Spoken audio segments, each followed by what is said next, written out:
happening? We are Stash Wars Live, y'all. Mike the Sig Slayer, and it's another Stash Wars Live. It's Friday, it's Valentine's Day. My love is comics, and we're about to unpack and unwrap Orlando Megacon, because that's what we're here. That's where everyone's here. That's what everyone wants to see.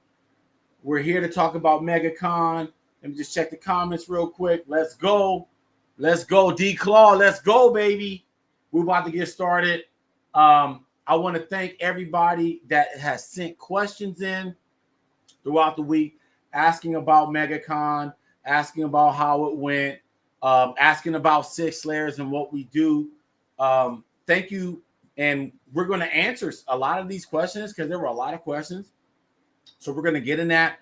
But we're going to really unpack Megacon. I got tons of footage to show you guys, tons of experience. And so I can't wait to dive in. But if you're watching this video, please like it right now. If you're on Instagram, I would encourage you to hop over to YouTube, like the video, comment, join the conversations. We're going to have a Q&A portion later on. It's going to be great. So I just want everyone to just, sit back, relax, and we're going to unpack this. This is Stash Wars Live. For everyone that don't know, my claim to fame is signature hunting. I go coast to coast, going to cons, trying to get the scoop for all the people that are Sig Slayers, all the Stash fans. So if any your favorite creators, I probably met them and I probably interviewed them. If you're watching this channel on YouTube, this is the only YouTube channel that interviews weekly comic book creators. Every week, you can count on Sig Slayers with a new interview. So unless we're in motion going to a show or something like that, where it may impede our production, you can count on Sig Slayers giving the best interviews, the comic book interviews, exclusive interviews every Thursday. So I just wanted to give that shameless plug. Please check in, but we'll talk about more about that later on in the show. But you guys want to talk about Megacon, okay? And so we're going to have a Megacon recap. We're going to be talking about Megacon, but not just for Megacon's sake. I just want to be clear about that. We are talking about this stuff so you guys can prep for the next show. Like there was a gentleman that was DMing the channel and asking about WonderCon. We will be at WonderCon. So Todd McFarlane is going to be at WonderCon. Jim Lee is going to be at WonderCon. So this Megacon recap is really a way to give you guys a snapshot of what to expect in the ensuing cons, especially as it pertains to these big wig, these big dog, these OG comic book creators that may cost a penny, or in the case of Todd McFarlane, he's free, but then you got to jump through a bunch of hula hoops to get a signature. So this is what we're here for. So please subscribe to the Sig Slayer channel, Sig Slayer Station channel right now. If you're stumbling upon this, please subscribe to the channel. Right now, we're broadcasting simulcast across YouTube. That's Stash Wars Comics on YouTube, and that's my handle. So if you're, on Instagram, if you're ever on Instagram and you stumble upon Stash Wars Comics and Sig Slayer Station are the same, okay? So Stash Wars Comics on Instagram and Sig Slayer Station on IG, they're one and the same. And on YouTube, we have, it's like Comic-Con every day, every week on the Sig Slayer Station. We are unpacking all kind of stuff. We got pros, we got animation, we have comic book coloring every week, interviews galore. So just want to give that shameless plug. Please subscribe to the channel. All right, now, without further ado, because I've been really itching to get into this Megacon. I've been calling Megacon WonderCon because I know WonderCon is coming up. I really want to talk about Megacon, and I'm gonna spend a lot of time unpacking Megacon because there was a lot of questions. You guys had a lot of questions, and I'm curious. Please say something in the chat. What was your experience at Megacon? What did you get? What was your like number one thing that you scored, or what was something that you tried to score on but you took an L on? I'm really curious about. Did you take any L's at the show? Because that's what we're about. We're about turning those L's into W's. And so the more we find out about our L's, we can get to W's. And so I also went to cut Megacon. Was a lot of fun. DeClaw, I want to know your experience, DeClaw.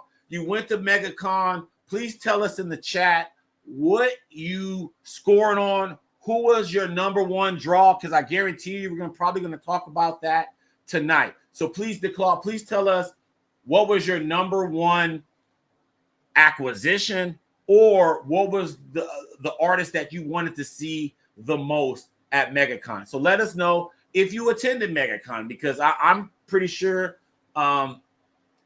you're probably going to have some similar experiences as I have. Okay, so without further ado, let's talk about Megacon. Because all right, so what was my overall impressions of Megacon?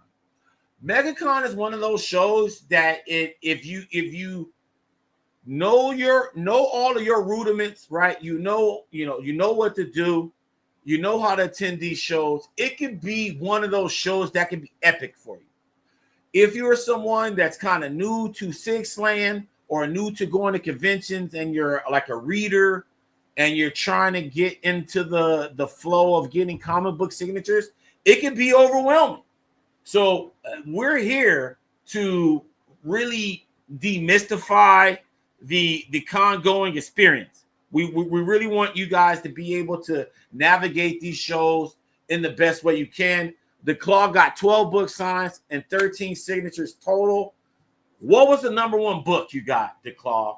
I wanted to meet Scott Snyder, but his line was long. It got cut off, and I already waited 2 hours. What's funny, DeClaw, I'm going to talk about that for Scott Snyder. So I'm glad you brought that up. I have a very special story to tell about the Scott Snyder line, and I have footage. So okay, so let's get into this. So if you've been following our discourse, getting prepped for these conventions, you already know that we've been going through a comprehensive signature price guide. And so that's a way of getting you all to truly understand the ecosystem of how all of this signature acquisition works, right? There's people at Artist Alley that kind of do things themselves, and then there are creators that are represented by certain booths. So the most popular rep in Artist Alley, I would say, is Comic Sketch Art. Let me know in the chat if you're familiar with Comic Sketch Art. But then there's Essential Sequential, there's Scott Collectibles, and you got to get to know these reps as far as how they operate, because there are some similarities and then there are some stark differences. And so you got to know kind of the difference between the different reps in order to navigate the show successfully. So that's off the rip, because when we go through all of the talent and I start showing you the footage of Megacon, that you will start to see in the background the different booths and the different reps. So Sig Slayers, they're really familiar with the reps and the show layout.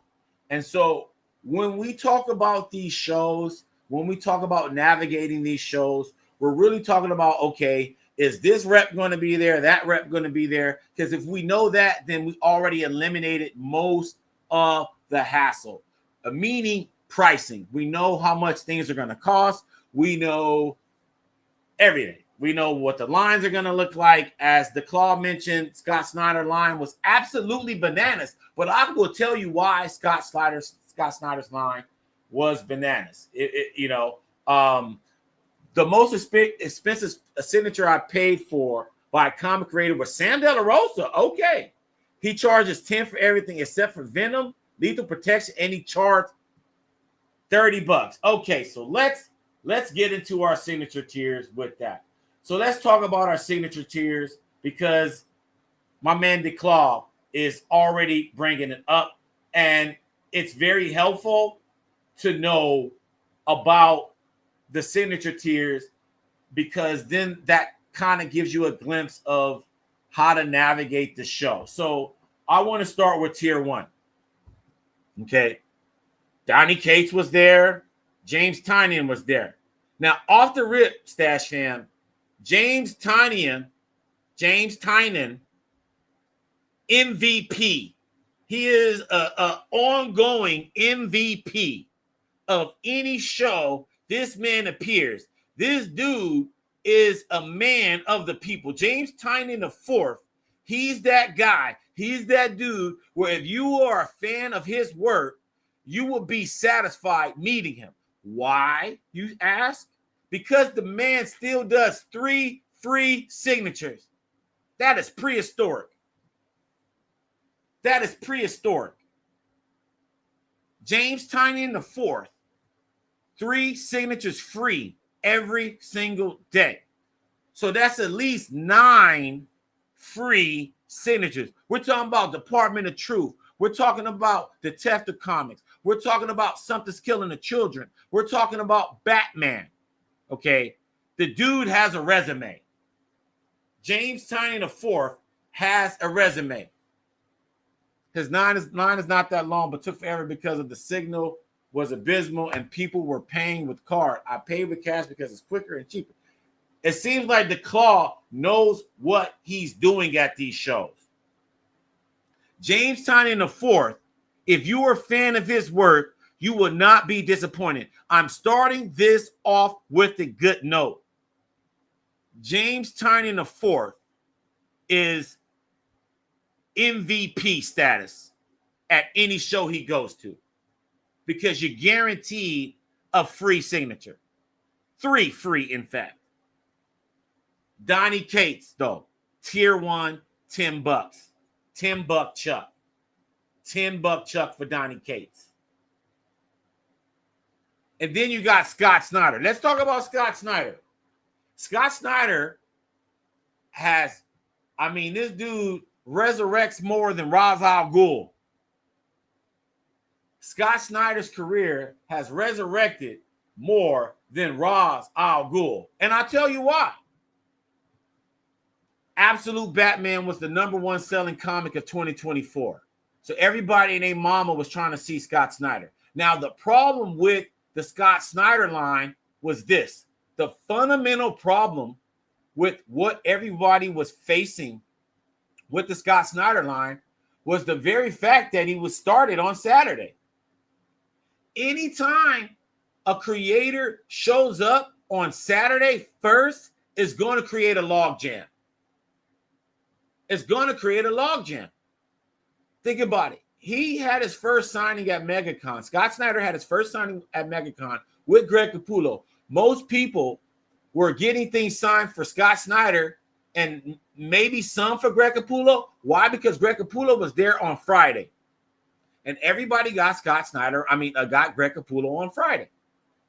But Scott Snyder was there on Saturday. That creates log jams and that creates cutoffs. And that's the point. Fans were disappointed because of cutoffs.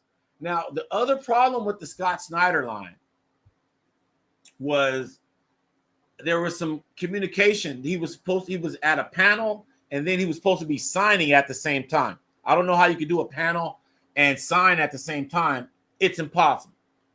So there were people, and I saw the front of the Scott Snyder line, the first signing on Saturday. I was there. I talked to the first people in line because some of the first people in line I was in line with at the Todd McFarlane line. Okay. So I saw some familiar faces, and this was 11:30, and the signing was supposed to start at like 12, but there was a 12 DC panel that Scott Snyder was he was a featured member on that panel. So there's no way he was going to say his piece at the panel and then go to a signing mid-panel. No. In fact, I'll tell you something. Scott Snyder spoiled the hell out of Absolute Batman. He spoiled all the way to issue 15. In fact, he even said he's doing another metal series. So Scott Snyder is going to do another metal series. So be prepared for another Dark Knight metal. Probably without Capullo. Maybe with Capullo. I don't know. But he said that in the panel. So be prepared. If you like metal and Batman Who Laughs and all that jazz, well, you in for a treat because he's doing it again. Scott Snyder is doing another metal. He announced that at Megacon. While you guys are waiting in line for him. Okay? So I saw this line for Scott Snyder. The line started around 11:30. People didn't start getting their stuff signed to about 1:30, 1 o'clock. Add insult to injury, you have a VIP. Okay? So the people that were first in line were not VIP. So if you're a VIP, you can cut those people. So that's the fundamental difference or problem with the Scott Snyder line when you show up Saturday first. It's going to create a log jam, and that's what happened. And so, I feel for the people that was in the Scott Snyder line and didn't get their stuff signed, because that's pretty brutal. But truth to be told, I was right in the lead-ins, right? In the prep for Megacon, Scott Snyder is still tier 1. He's still $10. So see, even with all the shenanigans and him showing up Saturday first, he's still $10. He's still $10. Greg Capullo is still $10. I was scared for my life. I was thinking that Scott Snyder is going to be 15. He's still $10. Greg Capullo still $10. But $10 is the new $5. $10 is the new $5. So if you're come from the freebie world, $10 is the new $5. And $5 was where you splurge. Well, guess what? $10 is the new $5. Okay. So let me just show you some other things that I thought was cool. Because I had some stuff. So first thing that was a bummer. Doug Mahnke couldn't make it to WonderCon, and you will find out soon enough, Stash Fam, that Doug Mahnke is one of my favorite artists, if not my favorite artist. Okay. I went to Megacon just for the powerhouse of penciling. Okay, I went just for him. Obviously, the lineup was crazy, so I benefit for that crazy obese lineup. But Doug Mahnke canceling, that was kind of strike one. But hopefully I'll see him this year. Hopefully. He doesn't go to a ton of shows, but he was supposed to be at Megacon. He didn't show up. But I have to say this. You look me in my eyes. Another MVP of Megacon, and I was not expecting this. Lee flippin' Bermejo was one free. Lee Bermejo, Batman damned himself, Batwang, Senor Batwang, the guy who actually drew Batman's penis first in comic book history. Okay. This dude was still one free. So that means you could have gave him a Batman Damn One #1 as your a la carte, as your free. Okay. Lee Bermejo, if I would have known that, I would have strategized more. I thought I was completely unprepared for Lee Bermejo because he was one free. I didn't handle that right. I was not prepared. Shout out to Scott's Collectibles. Their booth was banging. Tynan is part of Scott's. Then you got Libra Mayo. He's a part of Scott's. And what I love between you got James Tynan. He's 3 free, then $10. So he's still tier 1, but you get 3 free. So when you get to the 4th comic, now you're talking about $10. But then Libra Mayo, one of the best comic book artists in the game, bar none. I don't give a care what you guys say. Libra Mayo is one of the best in the biz. Okay. He easily could charge $30. Easy. And y'all would have paid for that shit. Okay. Libra Mayo was 1 free than 10 bones. Libra Mayo is a proud member of tier 1. That's what I love. Scott Snyder, Greg Capullo, Libra Mayo, James Tynan IV, Donnie Cates. Tier flipping 1. $10 is the new 5. So you can't do, too bad with that. You gotta go. You thought it was $20. No, Scott Snyder was $10, and so was Libra Mayo. MVP. Libra Mayo, he got like 50 or 60 Detective Comics covers. I could have chipped away at that if I would have known. So that's partially why I'm doing a live tonight. To let y'all know, if you go to San Diego Comic-Con, if he's there, he's going to be 1 free. Okay? Megacon, the one thing I give props for Megacon is that there's some informed comic book collectors there. You know, some cats that know what's up with their collection. People that have been collecting since back in the day. People from the Northeast traveling down to the Southeast. It was pleasing to see that. So I do definitely want to give, an opera clap for the people that attended Megacon, because those people, pound for pound, were some of the most informed comic book collectors I've seen at a show, especially of that size. Because Megacon is not a small show by any means. Mega, it definitely lives up to the Mega in the Megacon. But I just wanted to show you guys some other stuff, some other things that you guys might be interested in. That give me 1 second. I'm just checking something out right here. I can't see my Instagram feed, but that's all good. But anyway, some other people that I want you guys to see. I mentioned James Tynan. Look at him signing away. James Tynan is an absolute champion. Okay. This dude, he's a comic fan through and through, in my opinion. He knows his stuff. He knows how to keep the line pushing. And William Walker was there on Sunday, huh? Big win was McFarlane signing my curse. All right. Big up to William Walker for getting a Curse of Spawn 17 newsstand sign. All right. He was one of those guys that got a freebie Todd. Big L was not getting Capullo. All right. Now, I hope, William, you saw what I was saying about the Snyder Capullo line. If you showed up on Sunday, yeah, I can see how that could be problematic for you. Friday was probably the best day to get them, and then Saturday it was bananas. But James Tynan, look at him. He's putting a little remark on my Green Lantern. I'm gonna show you that.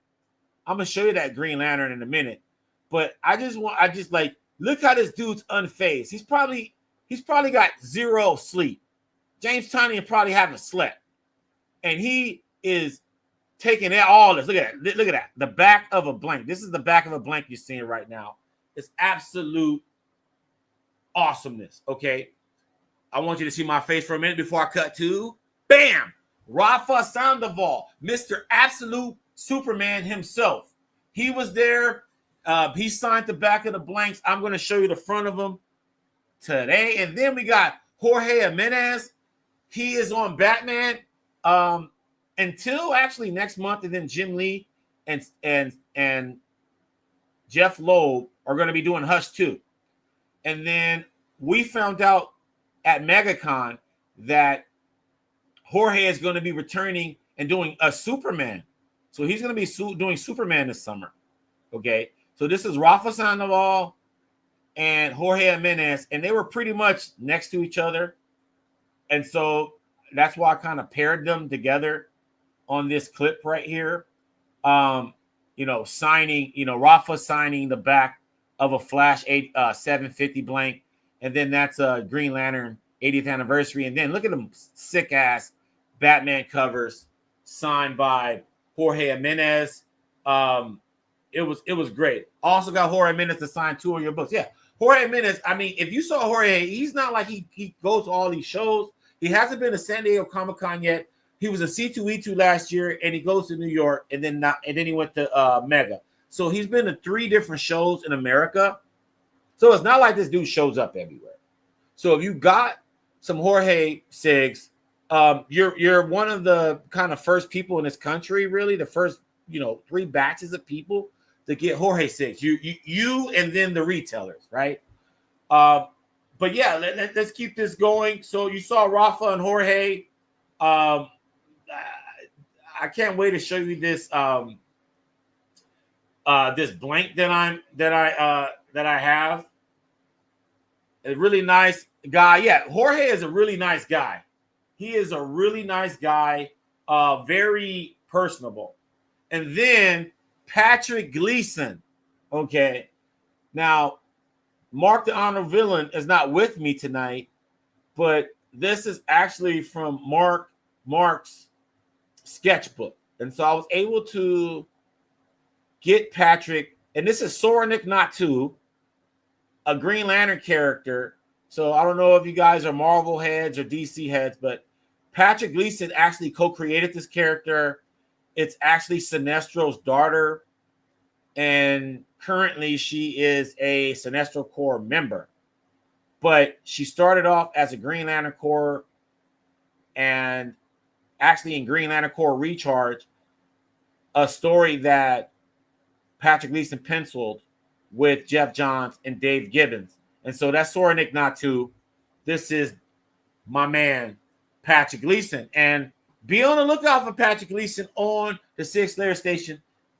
Well, we got some projects down the line that's going to include him. So you don't want to miss out. So if you're a fan of Patrick Gleason, please subscribe to the Sig Slayers station, because we're going to be bringing some heat. Just letting you know that. Now, here was another guy. We interviewed some legends. We had some legends at Megacon, and we use the word legend too loosely these days, but it's safe to say that Art Adams is a legend. Art Adams is a legend.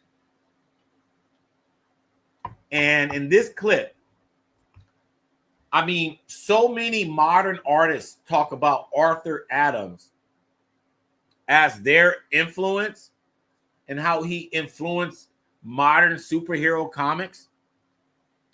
But then, who is influenced by the influencer, right? That's the question. That's the question of the day. And so that's what we asked Mr. Arthur Adams. And he so eloquently answered the question. And Frank Frazetta, hello. I mean, there's a lot of cats that are into Frank Frazetta, right? Frank Frazetta, Michael Golden, who was also at the show, was an influence. I like that he said Mike Kaluta. So this, I haven't put this reel up on YouTube yet, but it's on Instagram and already has 25,000 views. I'm going to put this on YouTube probably tomorrow so you can hear what he's saying. But this is freaking Arthur Adams. It's Arthur Adams, okay? So we interview Arthur Adams, and then some magic happened, okay? And we're getting back to the signature prices. You know what? Before I go along with the show, let me know if you want me to keep showing you guys slides. I'll keep going. But if you're here to know about signature costs and you want to hear about how the lines went, I'm going to tell you something, Stash fam. The most notorious line in the whole show was for this man, Gabriel Delato. This line was insufferable. Jesus. Now, on Thursday, I had an opportunity. I was in front of his line. But then I also had a Todd McFarlane signature for Thursday. And Gabriel Delato didn't really show up on time for his signing. So I had to get up out of his line. Okay. But Gabriel Delato was $30 raw, $50 slab. So that means $50 graded, $30 ungraded. And his line moved slower than a snail's pace. It was insane. It was insane. Gabriel Delato, I love his work. But his line was by far the worst line in all of Megacon. You can say what you want about Snyder and the logjam. I was able to navigate that. You can say what you want about Greg Capullo. I was able to navigate that.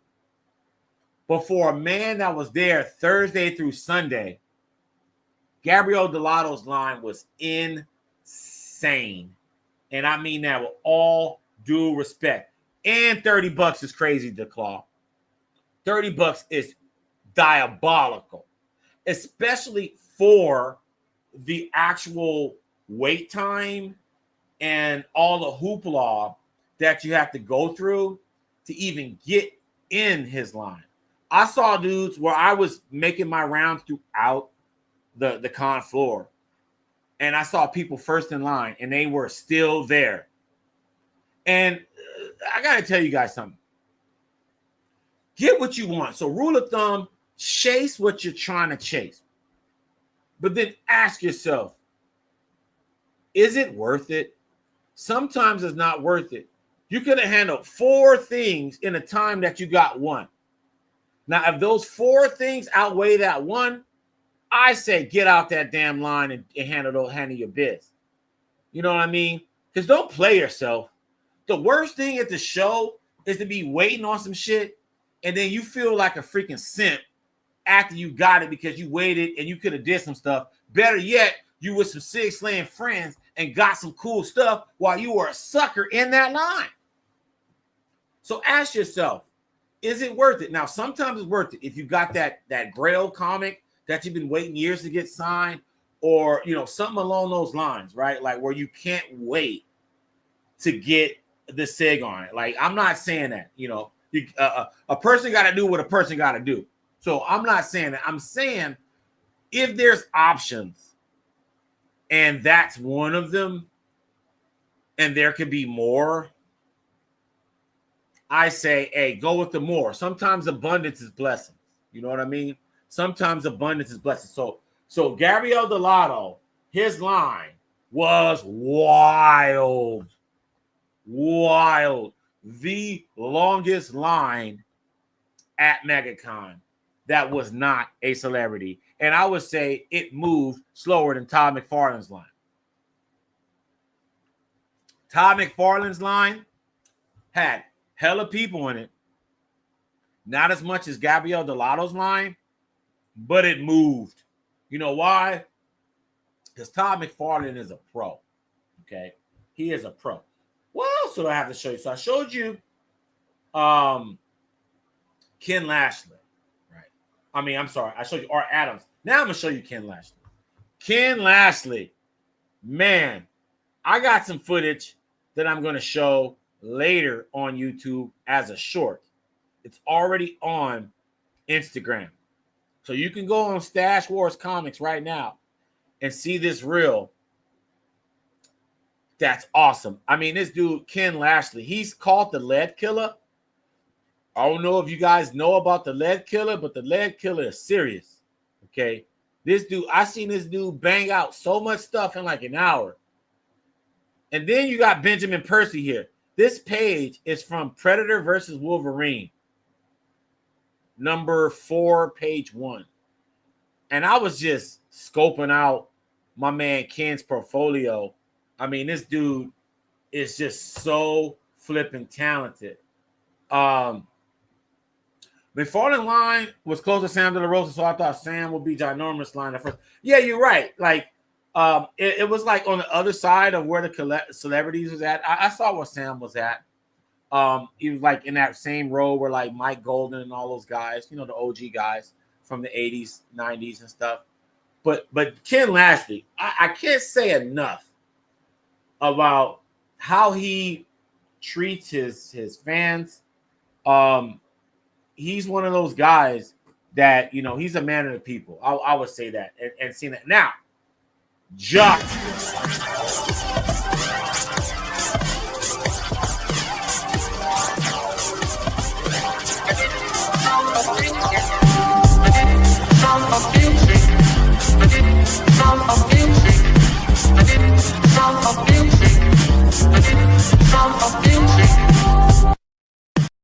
So, Jock, I'm going to show you in a minute. So I'm definitely going to show you some loot. I have the loot right in front of me. Jock hooked it up. You wanted me, I just didn't find him, unfortunately. Michael Golden, if I'm not mistaken, the Claw, I think Michael Golden is, what is he, I think he's tier 2. Michael Golden is tier 2. Jerry Conway, Joe Quesada was $30 or $35 at the show. Scott Hanna is $20. OGs with keys, in other words. Michael Golden is in this range right here, in this tier. So let me know if you guys got some Michael Golden SIGs or some SIGs from Jerry Conway. I mean, this dude has done a ton of classic storylines. And then Joe Q was there, Joe Quesada. I had a bastard book from Joe Quesada. I'm a little bummed out. I would urge, if you're a comic book creator, I would say, hey, if you're signing stuff in mass, use Sharpies. Don't use them paint markers, dude. Because if people are giving you multiple books, you're putting a lot on them on their shoulders to babysit all of those different books for 5 minutes. It's impossible. It's a disaster is a brewing. But if you use a Sharpie marker, it's going to dry quicker, and the people are able to manage that. Now, if a person got one book or one collectible, a pop figure or something like that, and it's like singular, then I say, hey, go nuts with a paint marker. Because then I can babysit that joint and blow it or whatever and dry it off. But if somebody got like 3-4 books, bro, and you got a Posca marker or some shit, like it looks great, it looks beautiful. I'm not knocking the aesthetics. I'm just saying the practicality of it all. Juggling 6-7 books, and you got to deal with these goddamn pesky ass paint markers. It can be a disaster, especially if you're dealing with a book signed by Denny O'Neil. Oh my God, it was a disaster. So I had a disaster with Joe Quesada this week, and in fact, I didn't even bother. I didn't even bother to bring it out, but now I am. So I'm definitely I gotta show you guys this. He was $20, tier 2, so I was right. Information is still there. So the clause validating that the Sig Slayers Sig prices, the price guide is accurate.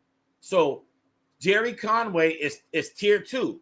He's $20, and the clause said he got a Justice League number 10. Michael Turner cover. Okay.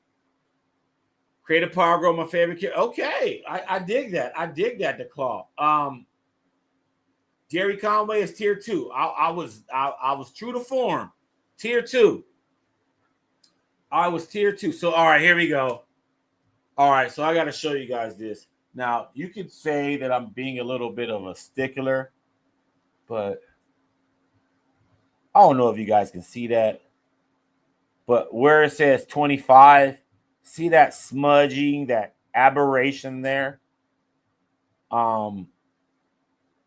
Ladies and gentlemen, we call that a bastard.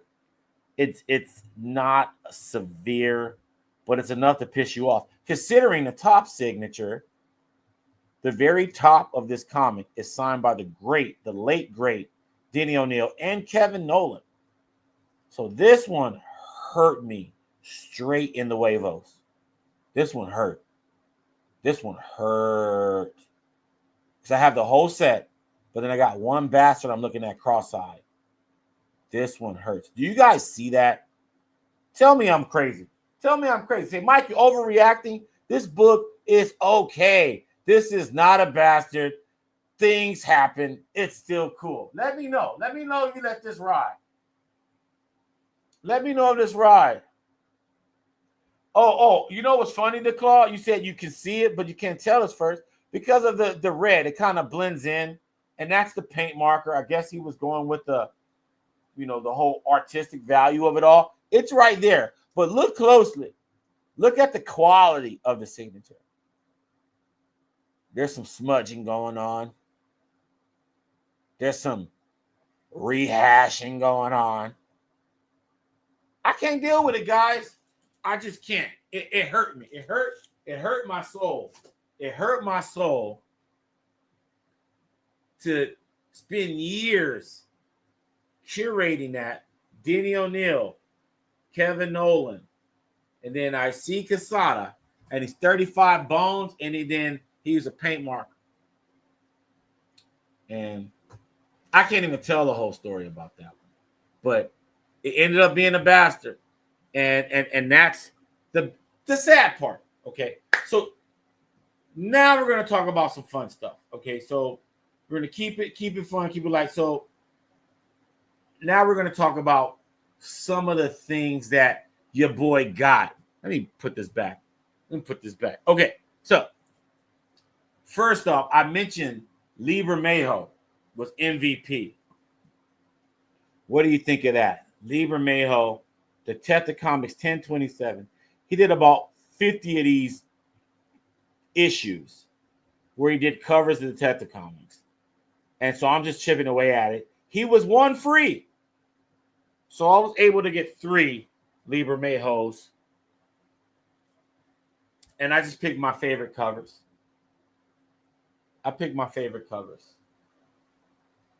Lee Bermejo is fantastic. I had some creators use metallic and paint markers, and I had to carry my books around. Man, there's a time for metallics, right? But when all else fails, I say use a regular old black marker, unless you're dealing with one of these kind of like glossy covers. Then I say you need a metallic for it. But this is a kick-ass Lee Bermejo cover. Kick-ass Lee Bermejo. And this is another one from this run. All Lee Bermejo. MVP. One of my MVPs of the show. This is just beautiful. Let me know in the chat if you're a fan of Lee Bermejo. Let me know if it's just me being a Batman nut and I'm a big fan, but he's not really popular in the greater, comic book ecosystem. Let me know, or the comic book fan verse. But in the Batman world, Lee Bermejo is a big deal. And an image like this tells you why. Now, I showed you guys Benjamin Percy. Now, I never met Ben Percy. I've been wanting to get this particular book signed, and just because I'm a Batman guy. And this is the Batman Who Laughs first appearance on Teen Titans 12. Now you see these wonderful remarks. Mirka Andolfo, who's the interior artist, did the Batman Who Laughs remark. And then the Starfire up top is Stefan Shizik. I can never pronounce his name, but he's the cover artist. So I have the cover artist with the remark and the interior artist with the remark. And then finally, the writer, Benjamin Percy, on this. This is the first full appearance, I should say, of Batman Who Laughs. Batman Who Laughs. He was, I think, Dark Knight's The Forge or whatever, or casting. The casting. It's his like cameo, but this is his first full. And as you can see on the cover at the top corner, it's also his first cover appearance as well. So I had to get that done.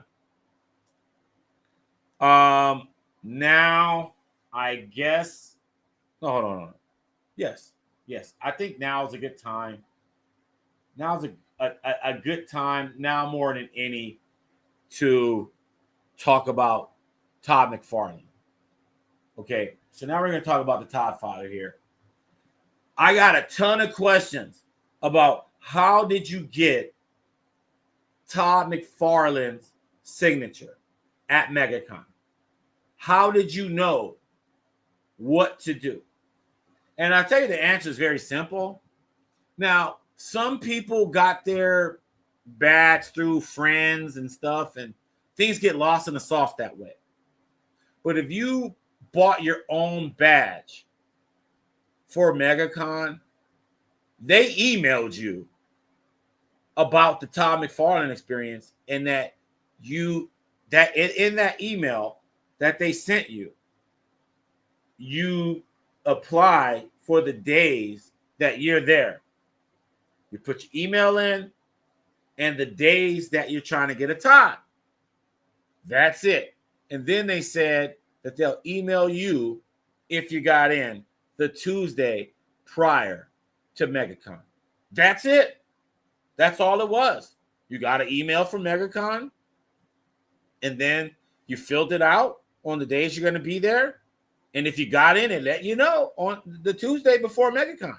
And if you didn't get in, they didn't tell you jack. So that's the sucky part. I wish there was some kind of rejection letter or something like that, so people were notified instead of just waiting and hoping that they'll get it. But they said by Tuesday, if you got notified, you're in.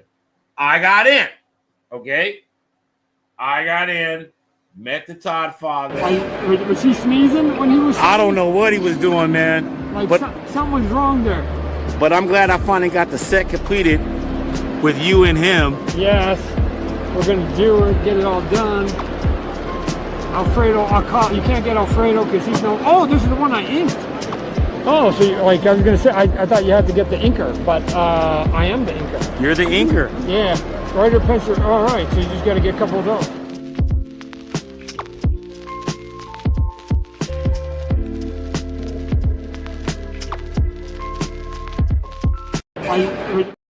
So that was me seeing the Todd father Thursday at Megacon. And he was talking about, he said, what was he sneezing? He's talking about Mike Barr's signature right there. What the hell is that? I don't know, but that's Mike Barr's signature. And I have multiple Mike Barr signatures. And so I thought it was kind of cool that Todd was poking fun at Mike's signature.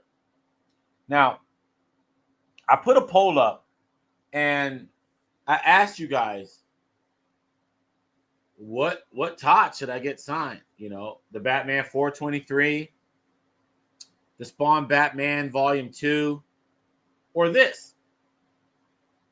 I chose this. Why? Okay, your boy got 3. I also posted it on YouTube. I got 3 423 signed by Todd. I don't need one right away, especially when I'm trying to finish this set. Now, the 423 is a famous Todd cover for Batman, right? Batman 423. But this is Todd McFarlane's last Batman interiors. And it's only Batman interiors in the Tetracon. So part 1 is with Alan Davis, and then Todd did 2, 3, and 4. I just needed this last one. And anybody that know me, I'm a completionist. So my OCD was dying to get this signed. Dying. The blue marker came out. Hey, one thing I got to say about Todd, this dude is an artiste. When it comes to these SIGs, he knows what markers to use. And I'm going to show you. I got other Todds that I'm going to show you that I got signed before, but it wasn't for this show. But I needed it for this show for other artists.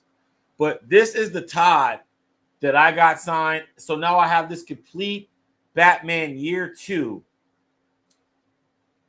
set signed by the Todd father and Alan Davis. So It's great.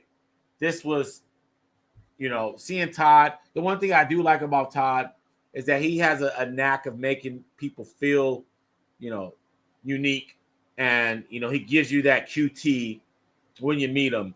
Even if it's only for 30 seconds, you still feel like you had that connection with Todd. And as you saw in my video, he was able to do that in a brief, less than minute situation. So this is my Todd. And I also mentioned that Todd is free. So for all the people that are going to Megacon, here we go. Now I'm calling WonderCon Megacon. For all the people that are going to WonderCon in March, which is not far away, Todd is free. Okay. You're not going to be able to buy a Todd Sig.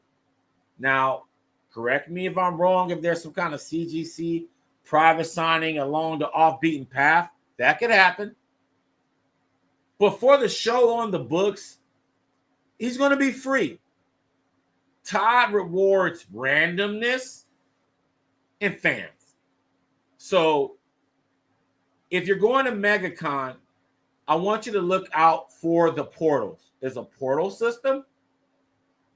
There's a lot of people that have what you call wrist bandit signings. Jim Lee is going to be another one. And there might be a couple other people, celebrities or whatever, that you will have to go through this portal system. So if I'm you and I'm going to WonderCon next month in Anaheim, California, I'm going on the Toucan website right now, and I'm looking at the portal system and just getting familiar with what the new thing is. Because I tell you something, they change it every year. There's always some random thing. I remember you used to have to go at a certain time and pull something out of a jar and all this crap. So every year is different. Don't be complacent with these free signings. Okay. If you want Todd McFarlane, then you have to keep your antennas alert, because it's going to be free and it's going to be an email or something, some kind of quick communication one time, and you got to respond. And it's usually first come, first serve, or they say it's random. Okay. So if you're going to WonderCon, definitely factor in the portal system. And it's online. If you get your badge, it's the same thing as Megacon, but it's their little portal system. So if you're going to Megacon, because someone asked me, if you're going to WonderCon, because someone asked me earlier this week, if you're going to WonderCon, be on the lookout for the portal system, because that's how Jim Lee's going to do his. He's going to be free there. Okay. Now, when you go to Baltimore Comic-Con, he's $60, $50. Go to Joe BlowCon, he's going to be $50, $60. You go to San Diego Comic-Con, you go to WonderCon, then he's free with a lottery system through the portal. So just know that that's the process. And if you really want Todd McFarlane at WonderCon in March, Jim Lee in March, get acclimated with the lottery system now, because there might be some system changes. And, if there's any information on it, you can find out now, or after you register and get your badge or whatever, be on the lookout for their emails. Don't just think that it's junk mail or whatever, because they're going to give you emails that might pertain to the exclusive signings.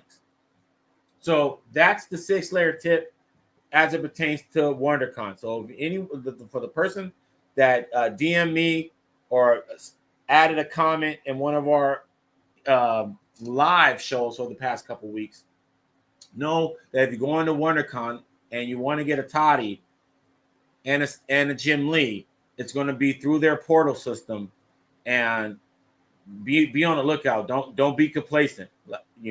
Do all the steps. Early bird gets the worm on everything, even on random occurrences like this lottery system. So be on top. If you be on top of it, odds are you will get selected. So don't sleep, especially if you want to save 50, 60, $100. Now, for all the slab happy captains out there, the Count Slabulas of the world, the people that like their books graded, you will not be able to get these books graded unless you got somebody on the inside or something. Otherwise, these are for fans. They're going to be raw books. They're not going to allow CGC, what do they call it? Witnesses there at these signings. So they're going to be free, but they're going to be raw. So don't expect your Spawn 1 or Batman 608 or X-Men #1 by Jim Lee at WonderCon or any other key that any of these guys have done over the course of 30-something years. Don't expect the WonderCon signings to be able to be witnessed by any grading company. And I'm saying that especially about Todd. Okay. Now, if you're an inside guy where you're a double agent, where you're a fan 1 minute, witness another, I ain't talking about y'all. I'm talking about the guys that are Joe Blows, like you and me, plain Janes, just trying to get it in and get their ties. Okay. So it's going to be a portal system. Just know that. Okay, so this is a funny question to Claude. Did I bring my own Sharpies for this, for the Creator Science? Usually I do. So the answer is yes, I do. I bring my own Sharpies. But for Megacon, I did not. Why? Because I didn't bring the normal Sig Slayers like amount. I didn't bring like a whole suitcase worth. I had a backpack's worth this time because I was mainly interested in covering this show. And I kind of seen everybody last year that I was going to like really throw a bunch of books at. So I had, I brought like maybe like 40 books, but you're going to see all the books that I got signed right now in a few minutes. So here we go. So I before I put a bow on the Todd McFarlane. Okay. Todd McFarlane, I got this signed by him and I'm happy. But if you want something signed by Todd at upcoming shows, I don't care what show it is, it's going to be free and it's going to be some kind of lottery system that you got to be on your P's and Q's for and not be sleeping behind the wheel. So, because they're going to send you an email and then you got to respond to it. And that's it. I brought mine, but only used one of them. It was normal green Sharpie on a sketch cover, so it came out perfect. Oh, man. So you plan. I like how you roll. I like how you roll the claw. You plan. So you talk about green Sharpie. Let's get into this. So let me show you the rest of the books that I got signed at Megacon. Look at this. Look at this. You talk about green Sharpie, there's a hot Todd McFarlane at the bottom in a green Sharpie right there, D-Claw. But then you got a Scott Williams bat logo. You got Jim Lee up top. That's his cover. But then I brought this to Megacon for the 2 red signatures on the left, and that is Greg Capullo and Jonathan Galapian. They were a part of this Spawn Batman book with Todd McFarlane. And this is like a 1 out of 100 variant. So there's not many books. 1, 2, 3. 1, 2, 3. 5 times signed. This book is 5 times signed. You're not going to see many of these. This cover, 5 times signed, let alone with a Batman remark by the great Scott Williams. So this was a book that I got signed. Todd McFarlane's already on it. Then here's another one. I got this one signed by Jason Fabok. And then Todd McFarlane's already on it. And then I got Greg Capullo on this. So some people missed out on Greg Capullo. Not your boy, not me. I got Greg Capullo because I had to get this book signed. I didn't see Greg Capullo all of 2024. So I think I got like 3 books signed by Greg Capullo, and this is one of them. And you got to admit, this is a banger. This is a banger. And then at some point, I'm going to enter the Guinness Book of World Records for the most Batman issue signed at some point. Now it's not the time. It's a little bit premature. But I will accept that smoke at some point. Now, this is one of the Batman issues that I wanted to get signed. This is a key issue, minor key. It's the first appearance of Duke Thomas, The Signal. And Danny Mickey, the lower signature, he wasn't there, but he was the first person to sign this book. And then I got Scott Snyder and Greg Capullo on this. So this was like one of the books that I got signed, and it's a key. So I had to take it back to the early days of Scott Snyder, Greg Capullo. This is Batman 21, the first appearance of The Signal. I'm a Batman guy, so you're going to see tons of Batman stuff, but everybody likes Batman, and I tend to get the cool Batman stuff like this. Now, this was the first issue of Batman right after Absolute Power ended, and they were doing the All In initiative. And so this is, one of Chip Zdarsky's last Batman issues, but I love this cover. And I got this cover. I got this cover because I just love Jorge Jimenez Batman. And I thought that this was like a great Batman cover. And I had to take my $10. So this was a $10. Jorge Jimenez is tier 1. So I got a couple. Jorge's. This is another Jorge Jimenez that I just think is a great, great Batman cover. This is it right here. This is like when you want a Batman cover, this is the kind of cover you want to get. It's fat, it's right in front of you. And I think Jorge Jimenez signature is one of the best. Very uniform, and it's consistent with his art signature. I like when the art signature and the signature that the fans get are the same, and Jorge is one of those guys. What else I have here? Okay, now I'm getting to these sketch covers. Look at this Darryl Banks sketch cover on Green Lantern 80th anniversary. Now, one of my philosophies is I do sketch covers. I try to get the artist that's in the book to do the sketch cover. So I'm not one of these guys that take any old artist and do, a character on a sketch cover. No, it has to be an artist from the book and a character in the book, or else I won't do it. That's why I don't have many sketch covers, because that's a high criteria. And a lot of my favorite artists are very expensive, especially when it comes to these sketch covers. Like, it seems like they charge more sometimes with the sketch covers. But Darryl Banks, my guy, this dude, and check out that interview I did with Darryl Banks. It's a good one. But Darryl Banks was not at Megacon. I just wanted to show you this. What I wanted to show you was what I did on the back. What I did on the back, other than the Ron Mars at the bottom, the rest was all done at Megacon. You got Joel Jones on the left, and they all did a little Green Lantern logo. I didn't ask.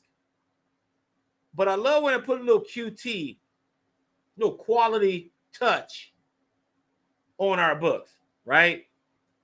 To let you know, hey, man, let it stand out. Maybe the other player behind didn't get this.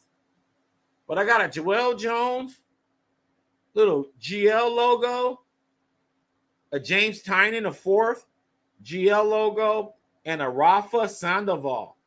And so the goal is to fill this back up with the signatures from this anthology series. And this will be a one of one. There will be no book done like this. And so this is a Sig Slayer way. So I brought this to get more Sigs on it.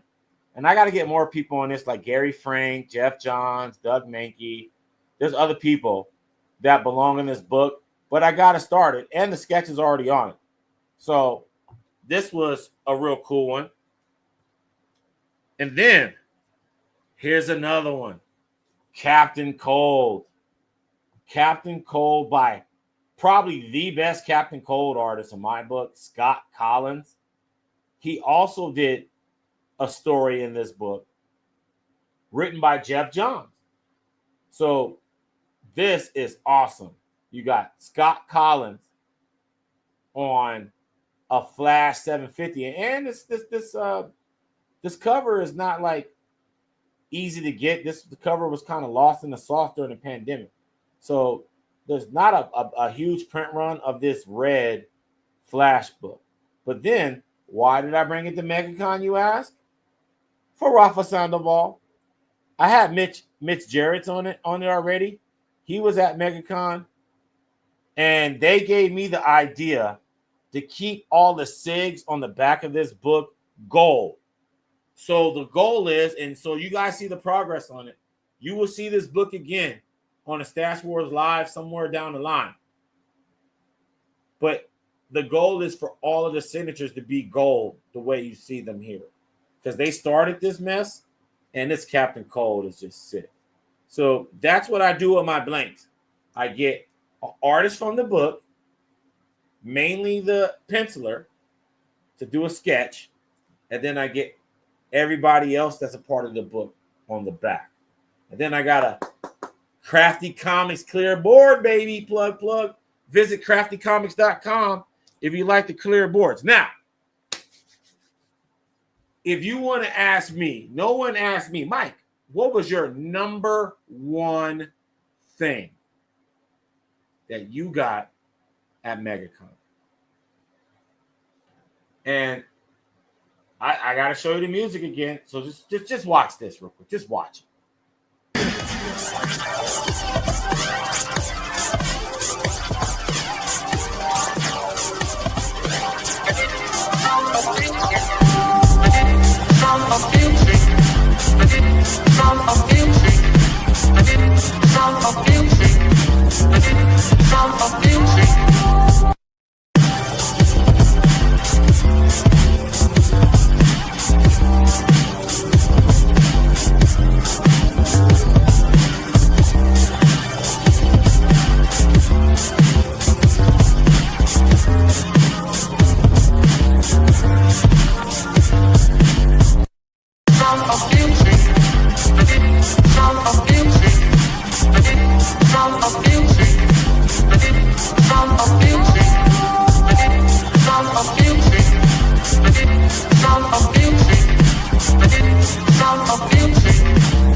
Yo, this is what I got. This dude Jock hooked it up. Now, if you're watching this video now or later, I've been looking all over internet. I've been on eBay, Google, Comic Art Fans website, the Sketch Art Price Guide on Facebook. I was on, what's that? I forgot that. Not Reddit. A bunch of websites looking for a Jock sketch on a Batman Who Laughs blank. Excuse me. I couldn't find one. Let me know, Stash fam, if you have a Batman Who Laughs by Jock on a Batman Who Laughs blank. Is this the only one that exists? I haven't seen one. And I'm pretty sure anybody that would have had one would have posted it on something. This came out in 2018. Now, the story behind this is that your boy was first in this line. I was the first person in the Jock line. I put in the work for this. Okay. is not given that these guys, these A-list artists, are even going to sketch. Okay? So the fact that he was down to sketch, he probably did maybe 5, 6 sketches. I'm talking about including remarks. The whole show. He might did some quick little doodles during the signing. But this, no. Now, for people talking about the Snyder line, bam. I also got Snyder, and then your boy David Barron is going to do something up here. But I waited in the Scott Snyder line longer than I waited in the Todd McFarlane line. So that's to let you know, Saturday only, anybody that shows up Saturday only, they're going to be, it's going to be a logjam. It's going to be a bunch of people in there. It's going to be line cutoffs. There's not going to be enough time and enough people. So it really, I hope, in the future that most of the guests that come to these shows go for the whole week, so it's not crazy. You're still going to get your money, but it's going to spread out throughout the show versus just log jamming on one day. So I did get a Scott Snyder. Let me know if you ever seen a Jock Batman Who Laughs sketch cover on a Batman Who Laughs sketch cover. Okay? So this might be some heat. This might be history I'm showing you guys right now. This might be some history that you guys are seeing right at this moment. Okay? I don't know yet. I'm not saying this is the first one. I'm just saying I haven't seen one yet. And if we all pull our resources together, you might have a homeboy or homegirl that got something. I want to see it. So show me if you got it. If not, this boy is barking by himself at the top of the hill. Okay? This bad boy right here. This, Stash fam, is my pride and joy of the whole show. Why? Because I put in my bid on Thursday. I didn't get this joint. You saw the footage. That footage was from Saturday. So the footage, so I put my bid in the hat on Thursday. It's not a guarantee I'm going to get anything. And that's something that I wanted to mention. All because you're on a list for a sketch don't mean that it's going to happen. It's not a guarantee. It's always a crapshoot. All you know is if they get to your name, you're next. But I'm not a big proponent. Excuse me. I'm not a big proponent of them doing the sketches at home after the show. It's called a con sketch for a reason. I want it at the show. If I can't get it during the time that I'm there, I'll just say, hey, man, I'll pass it on to somebody else. Somebody that can go to Sunday or whatever. I want it within at least a day. You know what I mean? I'm not asking for a page. So that's my philosophy. But this here, Stash fan, this is heavy. Okay. Now, some of you guys are Jock fans. Some of you guys think that this is just scribble. But if you are a fan of Jock, you are a fan of this shit right here. Like, that ain't no question about it. So, as a Batman fan, as a collector, my standards are high. Like I said, I don't do sketch covers unless it's by the penciler in the book. This fits that bill. And then Scott Snyder was there on top of that. So, David Barron, I'm going to see him in San Diego. He's a part of the channel. That's the homie. He's going to sign this. But golly, this is crazy, guys. This is crazy. We talked about Todd McFarlane. We talked about the Comic-Con recap, the Megacon. recap. I just gave you guys SCG. I can't wait to have you on. I can't wait to have you back, man. Hey, if you watch it still, SCG, my boy Jason Southern Comic Geek, bro, you might know. Let me know if you know anybody that got any jock Batman who laughs something like this, man. Like you my plug on the OA stuff, Jason. Like, I haven't seen one. I was on CAF. I was everywhere with this, bro. And I haven't seen one Batman who laughs sketch by Jock, let alone on his own sketch cover. This is his first sketch cover. So you want to get technical. You know, this is it, man. I am still hype over this.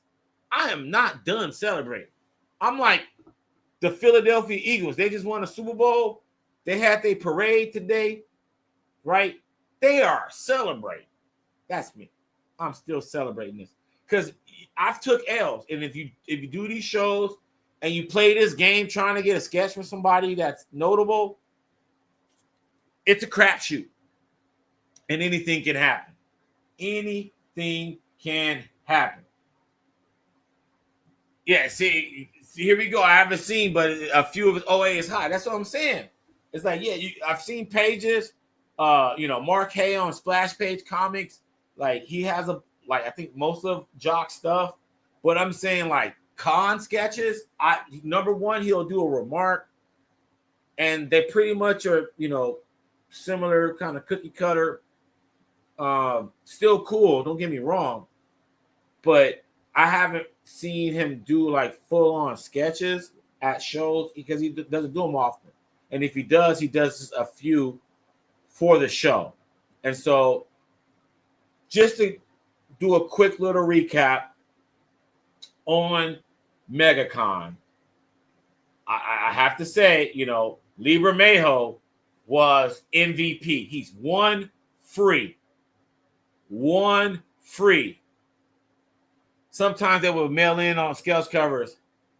Thanks, man. Thank you, man. Like, you keep me posted if you see anything that Jock did on a sketch cover, because that's a different lane, and that there's people that are particular, that are sketch cover only kind of guys, like my boy Sam.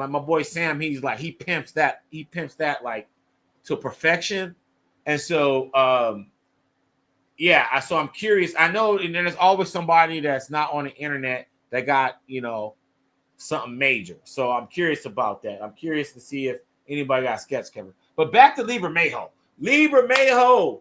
It's like, I don't know if you saw the Nutty Professor. Hercules. Libra Mayo. That's how I feel about him, dude. Like, this dude was one free when he did, man. You know how good that is? You know how good that is? Hey, SCG. Libra Mayo was doing remarks there. And the homie Sam got the sickest Batman sketch cover. He did it in one day. The sketch cover looks fully rendered. It looks like his Batman Damned. So follow Batfan Addict if you don't already. But Sam at Batfan Addict, that dude came up and he did it on a Batman 655 blanks. I had a couple creators charge me $5 a Megacon. Hey, you ain't never lied, DeClaw. Hey, $5 is the new free. $10 is the new $5, and $5 is the new free. Yeah, I know it sounds weird. I know the math doesn't math all the way, but it kind of makes sense if you're a Sig Slayer. Now, I'm showing this Libra Mayo because I want you guys to know if he shows up, he's with Scott's Collectibles, and he's going to be one for free. Scott Snyder was there only on Saturday, and it created a lot of logjam. That line wasn't really organized right. A lot of people waited for an exorbitant amount of time. But he's still a nice guy. And there's going to be another death metal. So Scott Snyder announced that he's doing another metal series. So be waiting on that. And he spoiled Absolute Batman up to issue 15. This dude was a riot. Another MVP was James Tynion, the fourth. He's still tier 1, $10, but he is 3 free. So your fourth comic would be $10, but it would be 3 free before that. And as you can see here, this dude is a champ. That's my Green Lantern logo. He's hooking up right there. I was really happy to see that. Rafa Sandoval, I just met Rafa for the first time. Yeah, you saw his post. Yeah, man. Like, yeah, Sam, he brought that heat. He showed me that Lieber Mayho sketch, Jason, like minutes after he saw my tall ass and was like, Mike, come here. And I was like, I hate you. Man, it was, oh my God. Like, yeah, Lieber Mayho, he hooked that up. And then you got Rafa Sandoval, Jorge Jimenez. They're both tier 1, $10. Jorge Jimenez, very popular DC artist, very personable guy, chill dude. Love to you would love to meet him. $10 while in America. Flo Dameron's in the house. I saw some video of lines at Megacon was insane. Tinny was great. I gotten a bunch of stuff signed from him. One year he was doing signings at Midtown, like once a month. Yeah. So that's the way to go, Flo Dameron. Like the way to go is the comic book in-store signings. That's where you get the more bang for your buck. But at these shows, he's subjected to, the what do you call it? The reps. And then here we go. Don't hate. Speaking of the devil, my man Sammy Warmhands is in the chat. Yeah, hey man. Hey, before I hate it though, Sam, I was giving you props, man. That Lieber Mayho was insane. It was just, oh my God, like the fact that he busted that out. It's just a testament to Lieber Mayho's wildly insane talent. But yeah, man, I'm always happy for you. But if it hurts me to the core, then that's a great piece, man. So that was a good one. And then the Claw, Frank Cho, is $10 too. I got him to sign my books. $10 is the new $5, and $5 is the new free. That's just that's it. Yeah, no doubt, man. I'm gonna be joining Sammy tomorrow on his show, man. I can't wait to go and talk to him and Dave about our Megacon, man. It was great. It was great seeing Sam at Megacon as always, man. But yeah, Rafa Sandoval, Jorge Jimenez, I thought they were cool guys. Tier 1. Patrick Gleason, I didn't mention his price. He is tier 1. He is $10 as well. $10 is the new $5. $5 is the new free. This is Mark the Honorable Villain's remark by Patrick Gleason, one of his creations on his long stint on Green Lantern Corps. Soranik Natu, Sinestro's daughter. And then we got Art Adams. Art Adams is 10 bones. Art Adams, legend. We got a chance to interview him. I'm going to post this clip with the audio tomorrow. So you guys, that clip is blowing up on Instagram, like 20-something thousand views. I'm throwing it on YouTube tomorrow. Inflation even hits the SIGs, but a lot of creators are super generous. Hey, you're absolutely right, Flo Dameron. I gotta say, there's still Lieber Mayho is MVP because he could have been like Gabriel Delato and charge 30. And he did one free. He is the MVP along with James Tynion for Megacon to me because they still have some free ones. Ken Lashley, look at this sick ass page. Predator versus Wolverine. This is the first ever crossover between Marvel and Predator franchise. Ken Lashley did all the fight scenes. Then you have Ben Percy. I know my man Sam was with Benjamin Percy all week at Megacon. And what was cool about this, Sam let me know that Ben wrote this. I'm a complete DC guy. So, I got a chance to get the full scoop on this page. from the writer and the artist. This was a great moment to see this. You got to meet Lieber Madoff. Would love to get my Joker hardcover signed. Yeah, he's a good dude. He's a definitely good dude. Free for one. Enough said. Like, that's unheard of. I wish I could see your picture. I wish you could see them. Hey, you can. If you're on Instagram, the claw, go to Stash Wars Coming. Let me just hold on real quick. Go to this real quick so you can see what's up. Stash Wars Comics, right under my name on Instagram. DM me on Instagram and I'll show them here. So if you're on Instagram, go to Stash Wars Comics, send me whatever pictures. That goes for all you guys. If you guys want me to show what you guys got in that shows, your experiences with some of these creators that kind of, confirm what I've been saying, go to Stash Wars Comics on Instagram. That's the best way to connect. And you will see there, there's so much content there too that's not on YouTube. You will see so many creators that follow that account.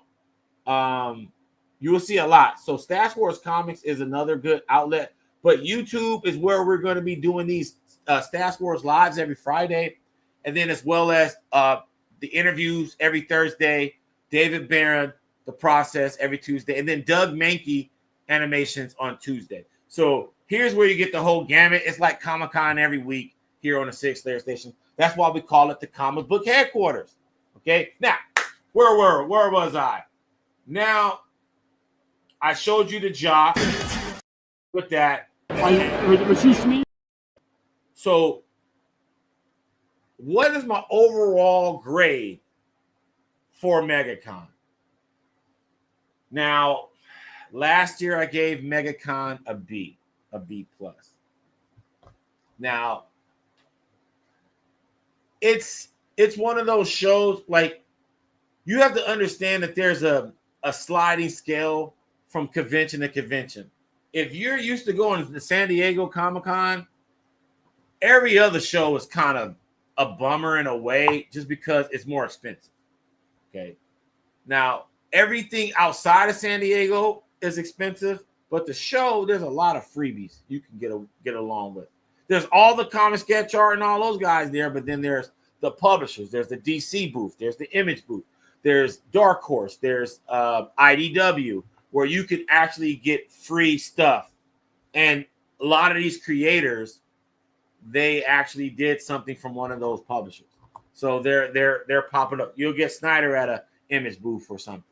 So San Diego is a different animal, but Megacon, if you take the freebie factor away off the sheer talent alone, I'm gonna keep it real. I'm gonna give it an A. I'm gonna give it an A because of this. Okay, I'm gonna give it an A because of this. Okay, and other stuff. Ken Lashley's table, that was fantastic. I would say that Ken Lashley, Jock, A plus. I'm gonna give it an A plus. Megacon was an A plus. I don't give out A plus often, so keep track, guys. See if I give another A plus this year. Okay, and I'm going to some big shows this year. So see, and San Diego Comic-Con, all because of San Diego, I'm not just giving it an automatic A. It has to do some magic for your boy. Okay, so okay, now this man here, I respect his opinions as it pertains to sketch covers because he is one of the grand poobahs of sketch covers. Okay, and I haven't seen a Jock sketch cover on a Jock actual blank done like that. So if Sammy says it, I'm rolling with it, man. Like, and I ain't going back. Sammy said it, I'm good. I'm good because this dude, he could manifest blanks out of nowhere. Okay, blank sketches. So if he said it, I'm gonna believe it. You know what I mean? So with that, I gotta go with this, man. Now I'm changing subjects. This next topic, I'm actually very eager to talk about. Okay, very, very, very eager to talk about. Questions from the Stash fan, right? I got a lot of questions over the week, and there were very good ones, and I think that this is actually like what Stash Wars Live is for, is to ask, to get us ready for these conventions, man. It's a war out here, man. It's a stash war. And everybody's a casualty, okay? Everybody's a casualty because it's always something that will get your ass up, okay? So we all fighting this war together. We're not fighting it against each other. We have to deal with our own obstacles at the show, right? And so some of these questions are really kind of revolved around our shared collective experience going to these conventions, trying to get our goals attained. Because, if you are Sig Slayer, your collection is almost like a natural resource. You know what I mean? It's like a natural resource. Like, you are cultivating that joint. Okay, it won't let you send pictures. I will hit you up. Just send a request on IG. And then once I accept, you'll be able to send. So once I'm off air, I'll be able to accommodate that. I think it's because we're not following each other yet. So once we're in the same ecosystem, Declaw, we'll be able to exchange photos. So for sure, I want to see what you got, man. But here's some questions, man. From various people. This cat is Red Wing 2.0. Red Wing 2.0. Shout out to you for sending questions. Okay. And so here's, I thought was a very great question. And it pertains to something that I call SIG science, signature science. Everybody's going to have their own philosophy on their collection. But then when there's a gray area, what decides? What is the deciding factor? And so the question from Red Wing 2.0 is, how do you pick and choose what books to get signed, okay, and remarked? So ask yourself that question right now. Think about that. What when you're getting ready for a show, what books are you picking for the talent and why? Do you think about that? Do you think about why you chose the comic that you chose to get signed? Why was it significant to you? Especially if someone has a decorated career. And so here is a little snapshot. So I'm going to answer this question for Red Wing 2.0. So Red Wing 2.0, how I choose. Okay. So number one, I'm a DC guy. Okay. So when's the next con in the Southeast? Ooh, the Southeast? Georgia, Florida, Alabama, maybe Dragon Con? Dragon Con. There's bound to be another one. I think Dragon Con is the next big one, but that's like further down. But and then you talk about Southeast, there's Heroes in North Carolina. I know, so that's probably the biggest one in the Southeast is Heroes. That's a show that I'm trying to go to next year. The lineup is crazy. I don't like to cover up all that art before a story I like, and if I can go with multiple signatures. So, like, here we go. My boy SCG is giving us some of his personal philosophy. Now, we got to go, like, there's people that are like, omnivores, right? They're like comic book omnivores where they consume all the publishers, right? Where they're not just DC, they're not Marvel, they're Dark Horse, they're Image, they're, small little underground comics, Fantagraphics, whatever, right? So you got people that are omnivorous with their comics, right? And then you got people that are character collectors, publisher collectors, right? So what decides those things. So here's something that I do, and it applies. It doesn't really matter. It applies to any character, any publisher, or whatever. Okay.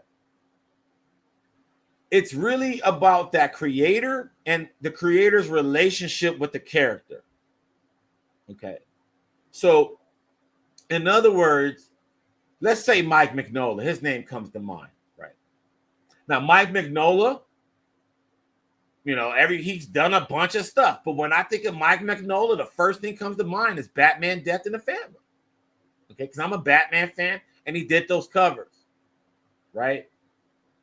So if I'm seeing Mike Mignola at Rose City Comic Con or something like that, and I don't have Batman: Death in the Family blessed already, bet I'm doing that. But even a step further, I do chronology. What was Mike Mignola's first Batman cover in his Detective Comics?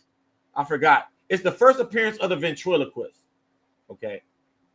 So the cover of the first appearance of the ventriloquist is Mike Mignola's first Batman cover, right? And so for me, because I'm a Batman character collector, I kind of tend to go in chronological order based on their first project with Batman, like on Batman, Detective Comics, or something, you know, a miniseries or something like that, somewhere in that realm of Batman. You know, Tech 583, exactly. That's the Mike Mignola cover, and it's a sick ass cover. So once I found out that Mike Mignola did that Tech 583 before Death in the Family, I had to cop that cover. And so that's how I roll. And then, you know, and then after that, I got Cosmic Odyssey and what was it?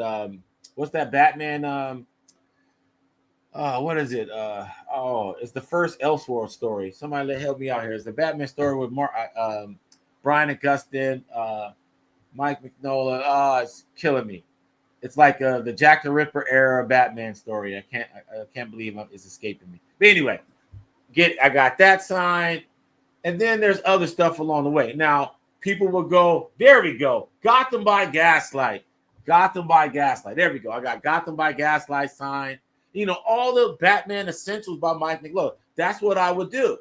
And so to answer the question from Red Wing 2.0 is I tend to go in chronological order because a lot of times, like the first hit, right? The first hit of their career is going to be the books that are most expensive.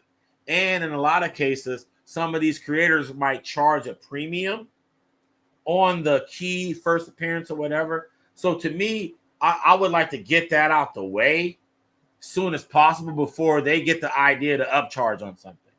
So, and especially if you're like going with volume, meaning like, you know, you're chipping away at the person's career show after show after show after show, then I tend to go chronological order, you know. And if you're a Batman collector like myself, where you're trying to break the Guinness World Records of Batman issues signed, it's a who's who Hall of Fame roster of talent that did that title. So if I meet someone, let's say I saw Mark Bagley at the Memphis Comic Expo late last year, and he did a few Batman issues just after Batman RIP, and I had to get those signed because it's like, that's Mark Bagley. When is Mark Bagley ever going to do a Batman story ever again? That was his shot at Batman. So that's how I go. So what do I sign? And then remarks. Now, let's talk about remarks, guys. I don't really know what a remark is. One, okay. Is it a little sketch? Is it a doodle? When I get artists to do bat logos, I call that a remark. But now a remark is like a little 5x7. It could be a 5x7 sketch now. Or it could be like a true head of if it was on a page, it would be a head on a page. Like, those are remarks. And people are charging 100, 200, 300, 600. I think Shit, Jim Lee charges $700 and $800 for a remark. So what's a remark? So you have to ask yourself that. All right. So what's a remark? And what do I mean by that? Is what is a remark to this artist? What does a remark look like? Is it something worth spending $100 for? Or if it's a $20 remark, you can get a little doodle, that's cool. But if you're charging like Mark Sylvester, you charge like $200 for a remark, and you get a little bitty head like that, is it worth it? When you can get a freaking blank sketch or a commission or something for that same price at a show, I feel like remarks is like a logo. Exactly. I feel the same way, the Claw. I feel like a remark is a little doodle, and that's that. And it should be free. It's like a kind gesture from the artist or the writer to you. Now, what we are calling remarks with the QUE at the end, trying to sound sophisticated, you know what I mean? Remark with a QUE at the end. These are little mini sketches. They're sketches. You know, they're more than just a little doodle. Sometimes some people add color. Some people will put they'll start with a paint background and then they'll draw something in black ink. So you have like a, contrast. Like there's all kind of ways these people finesse these sketches, but they're sketches. A remark, I agree with the Claw, man. The Claw quote of the day. I feel like a remark is a logo or something, bro. Ding, ding, motherfucking ding. Right there. It's not a small sketch, a 5x7 or something. They're calling remarks 5x7s, pretty much, or a little head sketch from a renowned artist that's not worth $200-300. Or like, Andy Kubert, I think it's like $400 or $600. Got a little head like that. That's not worth it. You can get a page for $600, like a page from somebody like good for that same price. But you want to get a little bitty head? I don't know. So what am I getting remarks on? Okay. I just showed you a remark earlier, and I'm going back to it right here. 2 remarks right here. Batman Who Laughs, 2. I got Mirka Andolfo. That was like, I think like what, $40-50. And then the Stefan Shivik, I can't remember his name, but the cover artist of this book, I think I paid like $30. That's it. So that was cool. A cool little sketch. This is not a logo. This is not a logo at all. I don't like remarks that cover up the cover. If I was going to get a remark, it would be on a sketch cover jam piece. See what I'm saying? See, now see, Southern Comic Geek is alluding to what I'm talking about. So if you're going to get it on a jam piece, right, then that means it's going to be a little sketch that you could put together with other little sketches. It's not a little doodle. And you don't like obscuring the art.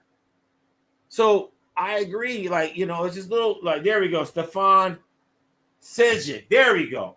I that name is like what? 1, 2, 3 consonants in a row. Jesus. I didn't know. How do you pronounce that? 3 consonants in a row. I am cooked. I'm flambéed. I do not know how to handle that situation. But yeah, like going back to SCG right here, dude. Like some remarks, like I'll do it because they're so big willy and expensive. Like that's all you can get. So it's like beggars can't be choosers. Like their prices are so astronomical. You just want a little doodad of of some art just to say you have some kind of representation. Okay, let me just go back to these questions real quick. Okay, so I thought this was interesting. All right, so remarks, we're kind of half on remarks. I agree. I would rather have it on a blank or something, not on something with a cover. Do y'all submit things for private signings, or do you just wait so you can meet them in person? That's the question I want you guys to answer. Tell me in the chat. Do you do private signings, or do you want to meet them in person? Do you want to meet these cats in person? Private signings. Ooh. Now, private signings for the most part deals with CGC stuff or CBCS stuff or graded stuff that I don't really roll with, stuff that I'm not going to get my stuff back right away. I don't like that. So private signings, right remarks are good, affordable option because you like something but don't love their stuff enough to pay. Exactly, for a big piece. Yeah, like somewhere there where like you want something, you're a completionist, you respect the artist, but you ain't trying to go to full Monty with this cat. You know what I mean? There we go. Both. Sammy, my man, with the elbow to the slab and crack it from the top rope. I love it. Hey, I haven't done a private signing before, so so to answer my man Red Wing 2.0, I've never done a private signing. I've infiltrated private signings, but I've never done a private signing before. I just can't fathom it. I have only ever sent one book to get signed at CGC. It was for Chris Claremont, so I had to do it because I felt like I would never get a chance to meet him. Now, Chris Claremont, for a minute, this dude was not going to shows. So, and he don't go everywhere. So, sometimes it's the nature of the beast, but you got to do what you got to do. Bruce Timm is another one. Bruce Timm don't show up. So, if you want Bruce Timm, you got to just do what you got to do. So, some people, it's just like that. I would rather meet the creator, too. I'm all about the rapport. I've only done one private signing, but only would do it again if they were older and I didn't think I would have a chance to meet them. Rather pay the money and see them in person. Exactly. Okay. Case in point right here, SCG. Doug Minch. I need to meet Doug Minch. I only hear he does private signings. He's like one of those only private signings that I'm like, dude, do I do it? If I can get it back raw, I'll do it. Doug Minch is somebody I would do a private signing for. I would contemplate it. I don't know if I would do it, but I would contemplate it. Yeah. Hey, the clause CGC takes way too long. I don't even know what that's like. I bought graded books, but I've never went through the grading process, so I would not know what to do. And I'm not knocking. I got homies that are like CGC to the casket drop. They are fully indoctrinated in the cult, okay? And I love them, okay? So I have no problems with CGC. I love all my homies that get their stuff graded. I'm just, I just don't do it, But I'll get books that are signed and stuff like that. And so I'll definitely do that. One more question, because I thought this was a good one. Here we go. What did he say? How are you able to afford signatures, commissions, and interviews with creators? How are you able to afford signatures, commissions, and interviews with creators? And there you go right there. This right there is my worst nightmare. Somebody gaffling your stuff on your porch. I think I heard that story. I think it was the Hush stuff, the Hush slab stuff. That is insane. That is insane to have your stuff stolen. How do you get your signatures, guys? That's the question. Now, as far as the interviews and stuff, hey, guys, 2025 marks 20 years. Your boy Mike, the Sig Slayer, has been Sig slaying at all of these shows. Okay, so I've been doing this for 20 years. Okay, if these fools don't know me by now, what the hell is going on? Okay, I'm kind of hard to miss if you see me. I'm 6'6". Okay, now there was a dude 7'2" at Megacon. Some dude, I forgot his name. He was a wrestler. I was like, yo, that dude is big. That dude was like a statue, bro. Now, you want to talk about tall? That guy, 7'2", that's tall. I'm 6'6". I'm just, I'm taller than most. But that guy was giant, man. That guy was giant. Now, this here, SCG talking about FedEx lost 5 signed books from Baltimore. You mean Baltimore 2024? Jeez. See, that breaks my heart, Jason. That breaks my heart. So all of these war stories now at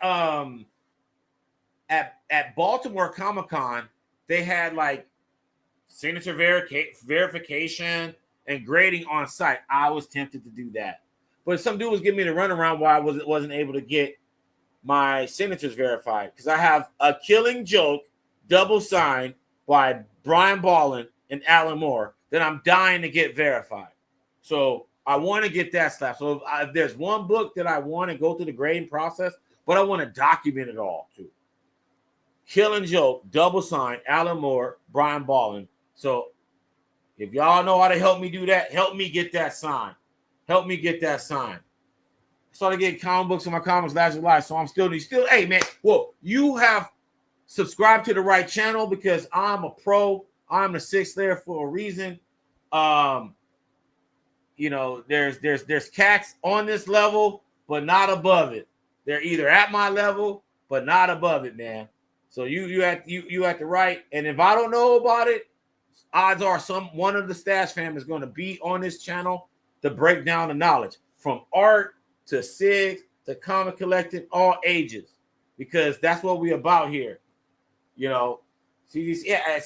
like I said, some people is cool with it.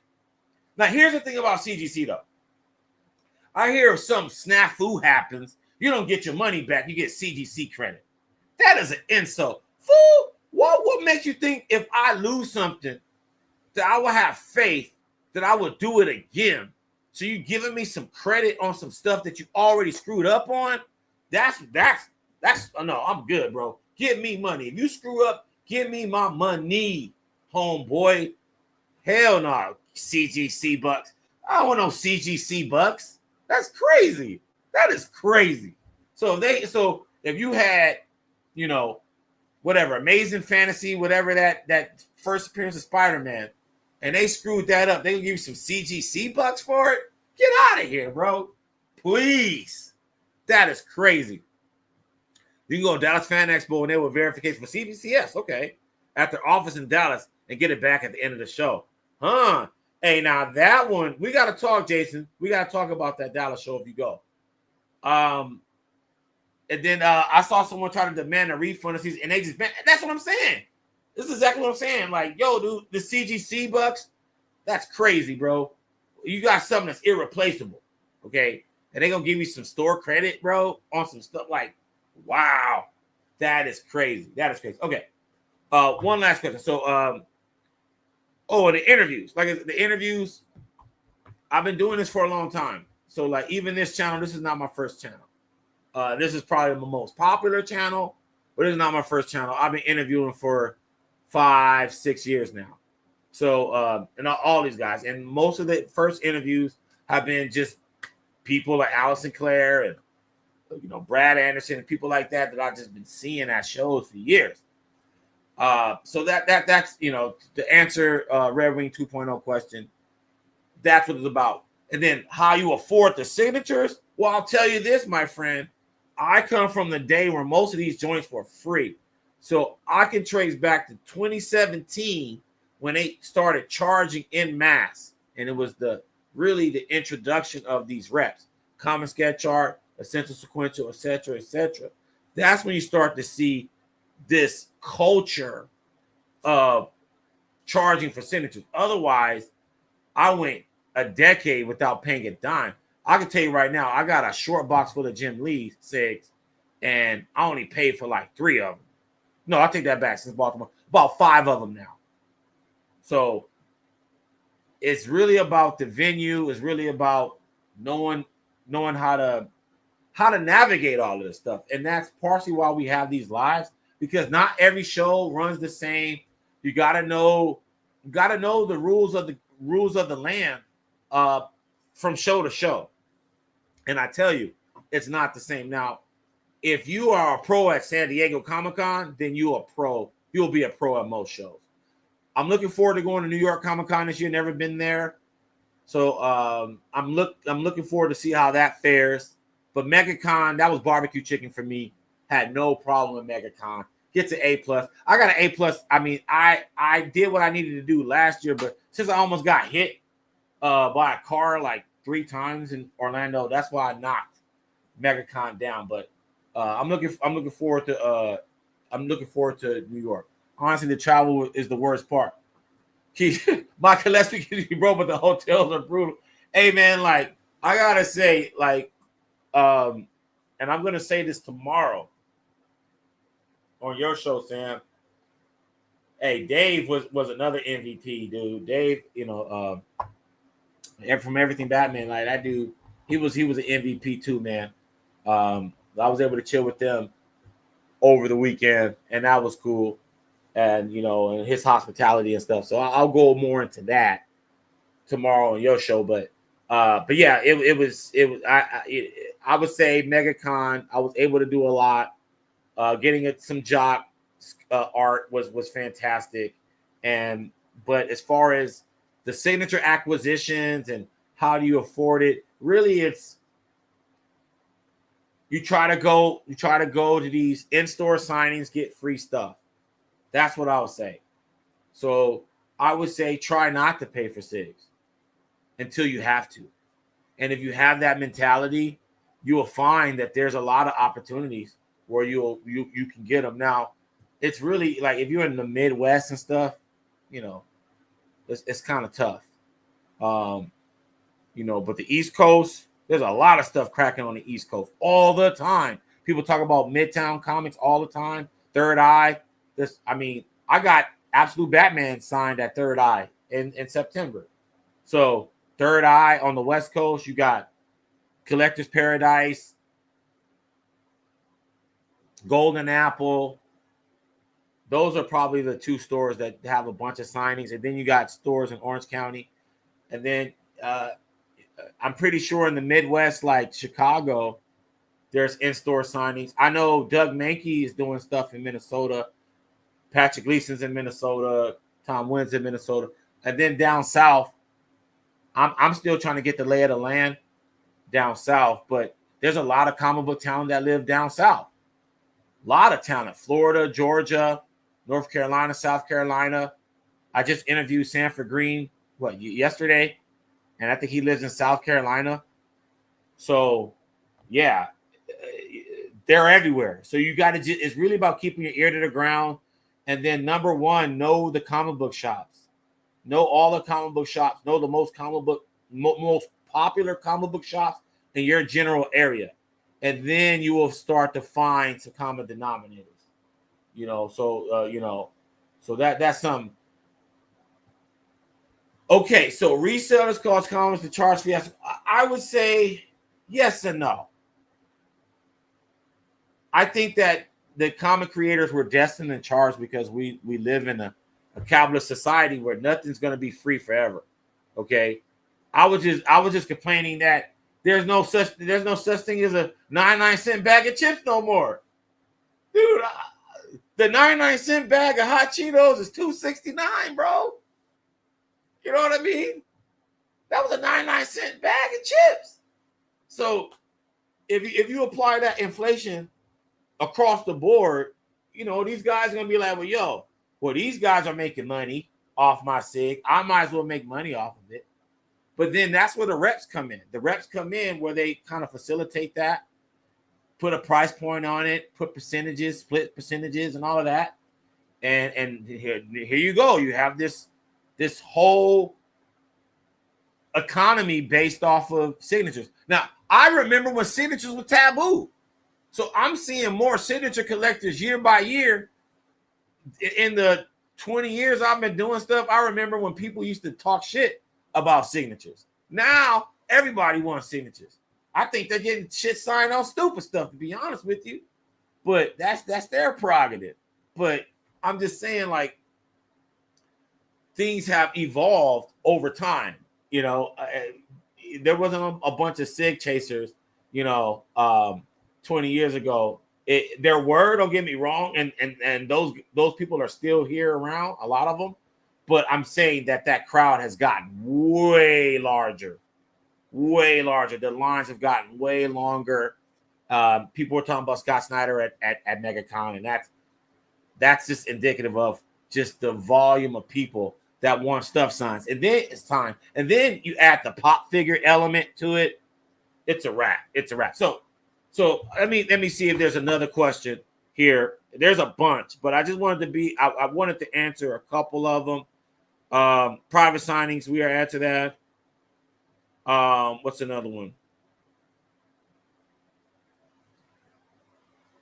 Do y'all have a staff so that different people can go to different cons? The answer to that for Sig Slayers, yes, we have a staff. We're about a 5-man operation right now and probably growing. But as far as the convention coverage, it's a 2-man operation. It's me and Mark the Honorable Villain. You could tell Mark by, he does a lot of the convention interviews, but we all work on that stuff together. The questions, the people, all of that stuff gets decided and planned before we do the show. But Mark's the interview guy on the show. And then I'm the channel producer, so I edit everything that you see on this channel. Even all the stuff on IG and the reels. And so it's Mark and I, and then yes, there's shows that we do together like Megacon, and then there's shows that I do solo like C2E2 last year, Fan Expo Philly. What was another one? Fan Expo Philly, C2E2. Oh, Memphis. But then we also did Megacon last year together, Planet Comic-Con in Kansas City together, and then Mark is in LA. So LA is probably the mecca of comic book signings and stuff like that. So I don't think there's another place that has more comic book shops than Los Angeles. And so, yeah, we're busy. So Red Wing 2.0, I give you props for asking those questions because, that's how we roll. Sig Slayers is, a big operation, and it's growing. So you're going to see interviews every week. We're the only channel that has interviews with comic book creators every week. And we produce content for actual comic book creators every week. And that list is growing. So on to our last topic of the night. And that is Sig Slayer Updates. And this is actually my favorite part of the show because it gives us an opportunity to tell you guys all the great stuff. Like, for example, Sanford Green. Okay? Sanford Green is going to be interviewed on Sig Slayers next Thursday.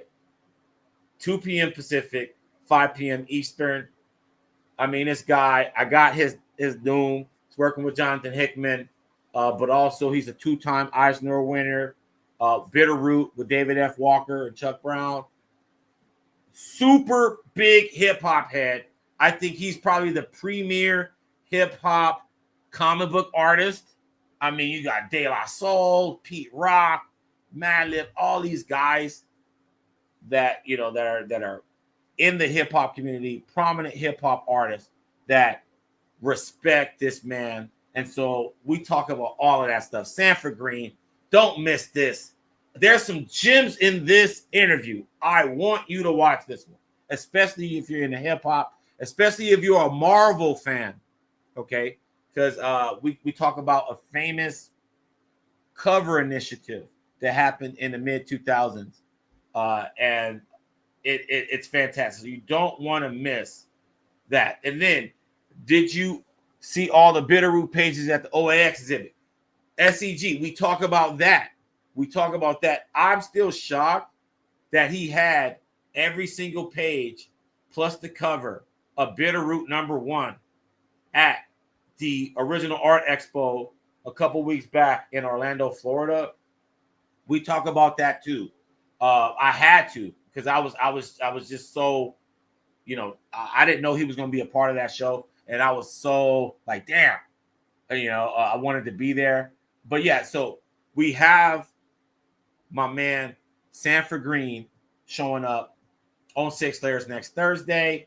What else we have? And then I just want to let you guys know, if you're looking for hot toddies, if you're looking for stuff, for Todd McFarlane to sign, like books like this, go to our eBay store. I'm uploading stuff every week. I'm starting off with the Silver Age, Bronze Age Batman, and I'm slowly getting to the modern stuff. But there will be sketch covers, sketch blanks, also original art. So every week, check in, especially after Stash Wars Live, because the stuff that I show you, this is all available for sale right now. 3 Jokers, #1, signed, triple signed. You want this for WonderCon, for Todd McFarlane. This is the second printing, but I also have a first print newsstand I'm going to post up soon. But this is the second printing of Batman 423. This could be yours right now. Make offers. Don't be afraid to make offers. This famous Dr. Fate cover. This is a nice copy of it too. This is Todd McFarlane, DC. This is pre-Marvel days. Dr. Fate cover. This is already listed. If you missed out on Absolute Batman, you got this. Boom. I got this. I had the Jim Lee cover. I got a bunch of Absolute Batman stuff. So if you're looking for it, just give me a holler. But I still got some first print copies if you're looking for it. Like I said, I have all the bomb DC blanks. So, especially from this era and the era now. But, like Harley Quinn, like the first Harley Quinn blank, you're looking for that. I got a few of these. If you're looking for this is a very popular Batman blank. I think this is the second blank that they did after the Justice League one. So if you're looking for blanks for con sketches, I got those. Speaking of Snyder, if you're looking for Snyder stuff, I got a bunch of Snyder SIGs. Make offers if you're looking for it. If you don't want to wait in the line, I got a bunch of cool stuff. And ask me too, like, hey, do you got this creator, that creator? I just haven't gotten a chance to put everything up because I'm editing shows, doing all this stuff. But please support the eBay store because it also supports the channel. So if there's any way that you want to support the Sig Slayers station, buy some comments. You can buy comments, give, super chats, however you want to do it. But I'm a big proponent of, giving you guys stuff that you like. This is Batman Who Laughs #1, already signed by Snyder. This is a Capullo cover, Jock and David Barron. That could be yours. And then, since we were talking about Snyder and Megacon and his crazy line, I have 2 death metals. Oh, where is this at? There we go. I have this death metal signed by Snyder and Andy Kubert. And then I have the entire Andy Kubert set signed by Greg Capullo, Kubert, and Scott Snyder. The whole entire set. So this all can be yours, plus a bunch of other stuff. I'll show you some other stuff real quick, just so you can see. But, if you're into Snyder and all this, and he said he's doing another metal series, and this is the first metal series. So the metals is going to be a trilogy. He announced that at Megacon. So I'm just letting you know that there's more metal to come. But this is the first series in entirety. You can have this on the eBay store. And then I thought that this is cool. This Batman Who Laughs. And look, you got a little Fitch remark. Now, this is a remark. See that bat logo? That's a real remark. That's what I call a remark. Okay. But this is signed by everybody. Jock, Finch, Snyder, and David Barron. This is the final issue of Batman Who Laughs. And these are just cool covers. If you want SIGs, cool art, stuff, that's what this is. But yeah, all this can be yours. Check it out. So if you're into Batman, it's really de facto a Batman superstore. So if you're in a Batman, get some stuff. I had Jonathan Glapion sign my Michael Turner Dark Knight Metal variant covers. Oh, probably my safe. Hey, Jonathan Glapion Sig is pretty dope. I got a couple of them at the show as well. I thought they were pretty dope. And then what did I do with it? Oh, I'm gonna show you guys this. This is also available. David Finch, if you're into slab stuff, I have this. Now, this is why I keep this slab. This is Batman #1. David Finch did Batman #1. This is a 9.8. And this was done in 2017. So this was probably the first sketches he's ever done on this cover. So I actually have like a Batman #1 page. And so I was like, hey, make this available. I'm not that, privy of slabs. I won't crack this one though, because it's a 9.8. So I won't crack this one. But it's like I got a page now. And so like anybody that's interested in this, let me know, or not let me know. You can let me know, but also you can make offer on eBay. It's all there. So if you want this, it's there. I have a Killing Joke signed by Brian Ballin on the site. So do you think Finch will have a long line at Megacon? I'm going to tell you this. I think I saw David Finch in Chicago last year. His lines aren't bad. It's like all lines are long when they first start, but then after about like 45 minutes, everything dies down, and then you can use it. David Finch, it's not like Gabrielle Delato. No. It's going to be long, but it's like typical long, not long like Gabrielle Delato or Scott Snyder on Saturday. It wasn't like that. So, yeah, so check out the eBay store. There's a bunch of stuff, especially if you're a Batman fan. And that's a wonderful way you can support this channel. And, yeah, so that's that. And then what other announcements? Oh, I do have other announcements. Check out The Process, okay? The Process, my boy David Barron, a 30-plus year comic book veteran, is a member of the Sig Slayer family, and he shows you how to color comic books every Wednesday at 5 p.m. Eastern. And we did this dope, awesome Batman Judge Dredd piece by the one and only Mike Mignola. So definitely check that out.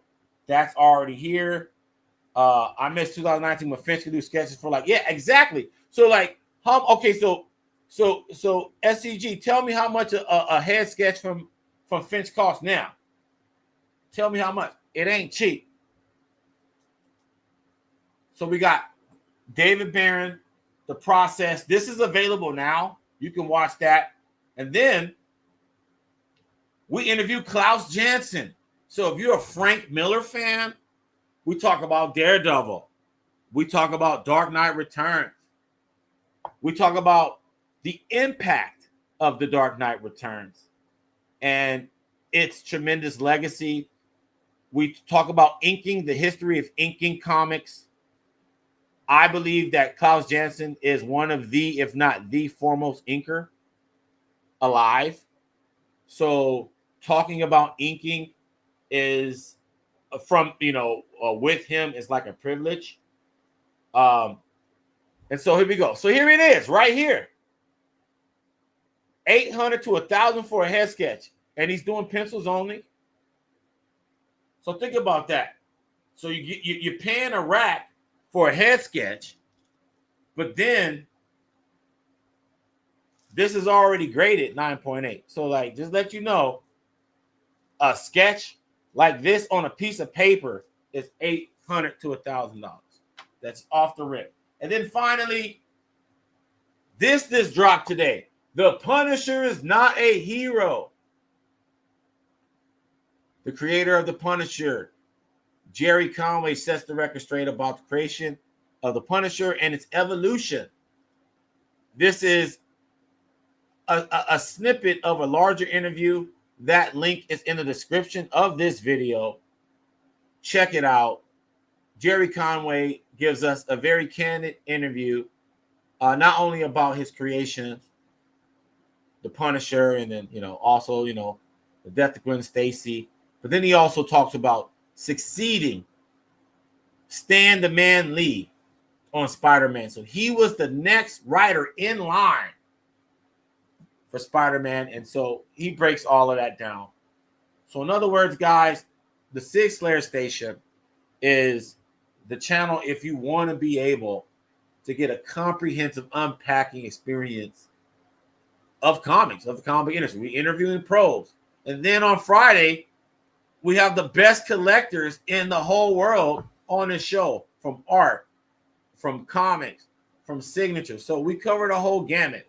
And so you saw my man Jason SCG here. This dude has his ear to the ground when it comes to art. And so, yeah, you went to DragonCon a few years ago, and Jerry Conway had no one in his mind. Crazy. And what's crazy, you said a few years ago, so that was when he was still 10, 15 bucks. So he was cheaper. And so the thing is, though, is a lot of these OGs, as I call them, OGs with keys, some of their books for these newer readers are expensive. So they don't have nothing for them. And a lot of these OGs aren't doing anything new. So you will see that there's a direct correlation of popularity and current projects. So it's only with the Baltimores and the Heroes and shows like that where you have like the super dedicated collectors that know the history, where they're looking for cats like Jerry Ordway, Jerry Conway, and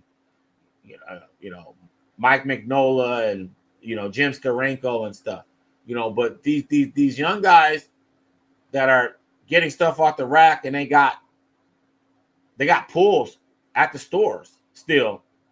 They're going after the Rafa Sandovals, the Jorge Jimenezes of the world, Ken Lashley, Maria Wolf, people like that are, got variant covers and things that you can get on the racks today.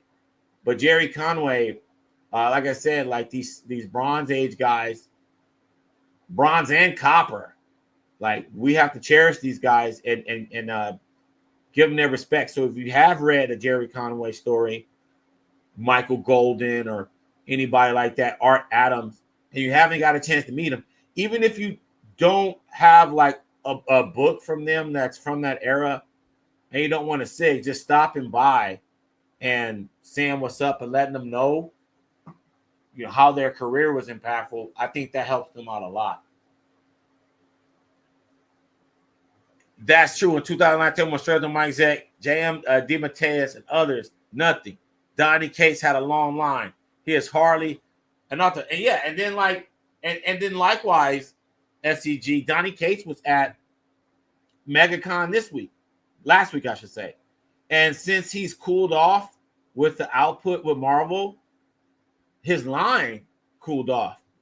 Like you got to keep in mind, like, don't get me wrong, he had people in his line, but like there was a point, especially when he was doing Venom and the Cosmic Ghost Rider stuff, where this dude was a phenom. He reminded me of like, Corey Haim, those guys back in the 80s who walking around here, looking like a 80s child star, like it was just funny, man, like flamboyant and stuff. So this past week, it was, I don't want to say tumbleweeds, but it wasn't like he was the guy, like, but that's the one thing I think with going back to my jock piece, I think I lucked out because there were so many big fish in that pond that I think everybody's attention split simultaneously and everybody forgot about Jock because they've seen him come to the States a lot. There was a point in time where he was just coming to the States few and far between, but now he makes his rounds, especially since comic sketch art. And so people are kind of accustomed to him. And so I was able to get something sick from him off the fact that everybody's trying to get Delato or trying to get Capullo, this person or that person. Oh, yeah, Corey, yeah. Nope, yeah, exactly, man. Like, he went through a lot. Donnie Cates went through a lot. But, with that said, it's just funny to see that, the lines are really related to the current projects that are being released. So you definitely have to have something cooking, or you got to just be a bad mofo, right? Where your legacy is so like thorough that you don't need nothing. Like Frank Miller line on Saturday was nuts. His signing on Saturday was nuts. So yeah, man, like it just really depends. But you know, there's only one Frank Miller. All the rest of these guys, you know, they have to build up their rep to do what Frank Miller did. But anyway, in conclusion, please check out the process every Wednesday, 2 p.m. Pacific on the Sig Slayers station. We have a Wolverine piece by Ryan Benjamin that we're going to show. And it's dope. Already, you know, got that on my plate already to chop up. But I saw the art already, and I'm like, I can't wait for you guys to see it and see that process. So please check out the process every Wednesday. Please subscribe to the Sig Slayers station. Yes, there you go. That part right there, SCG. Hit those old creators first. You never know. It might be like, yes. And that's why I go in chronology. So to go back to Red Wing 2.0's question about what goes into my signature choices, that's it, chronology, because you can't be dilly-dallying. Even young people like John Cassaday passed away. Like that was all of a sudden. You know, I wasn't, you know, I don't think anyone was expecting somebody like him to pass away. So Carlos Pacheco passed away. Like, you have to really take advantage of the opportunity while you have them there. And so, like, if you're a thorough reader where you like read their career, all their greatest hits, so you're aware of what, you know, their stuff, I usually go with chronology. Otherwise, I say do your favorite stuff as always, and do it, you know, get the stuff signed that you like the most. That's always. But if you already got those bases covered, then I would go with chronology. Okay, here's my Michael Turner story, DeClaw. So I think Michael Turner passed away in like 2007, if I'm not mistaken. So like the year before he passed away, he was at San Diego Comic-Con. I had Identity Crisis, some things that I wanted Michael Turner to sign, but I was like picking and choosing what line I wanted to get in, and I said, "Oh, I'll get Michael Turner next year," and the following year he passed away, and I felt like crap because I was like, "Dude, I took that for granted," and it's just for the record, Michael Turner is like one of the artists that really got me hooked on comics. The way he was way ahead of the game, So it kind of bummed me out that I couldn't see him one last time. And I felt like I could have. So it was like, so you're absolutely right. You know, hitting these guys up, you know, before it might be like, you never know, man. Life isn't promised to no one. So I always say seize the moment. So in conclusion, guys, we will be back next week with a full panel of collectors.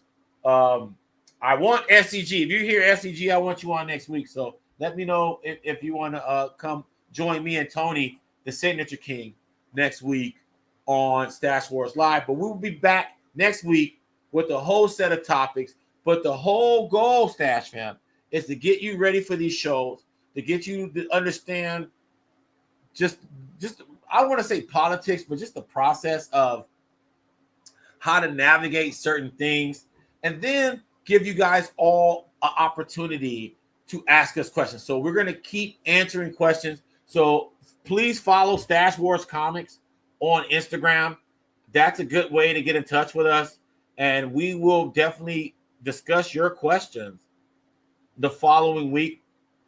And I'm also interested in what you collect. So let me know who you collect, you know, what you collect, what you're reading, who are your favorite artists, because that's going to be some of the discourse over the next couple weeks, talking about highlighting more of the artists and their work, and as it pertains to our favorite stuff and the actual show experience. So we're going to get more into that. But like I said, we got Sanford Green this Thursday, and then we got some other stuff. We got JG Jones coming.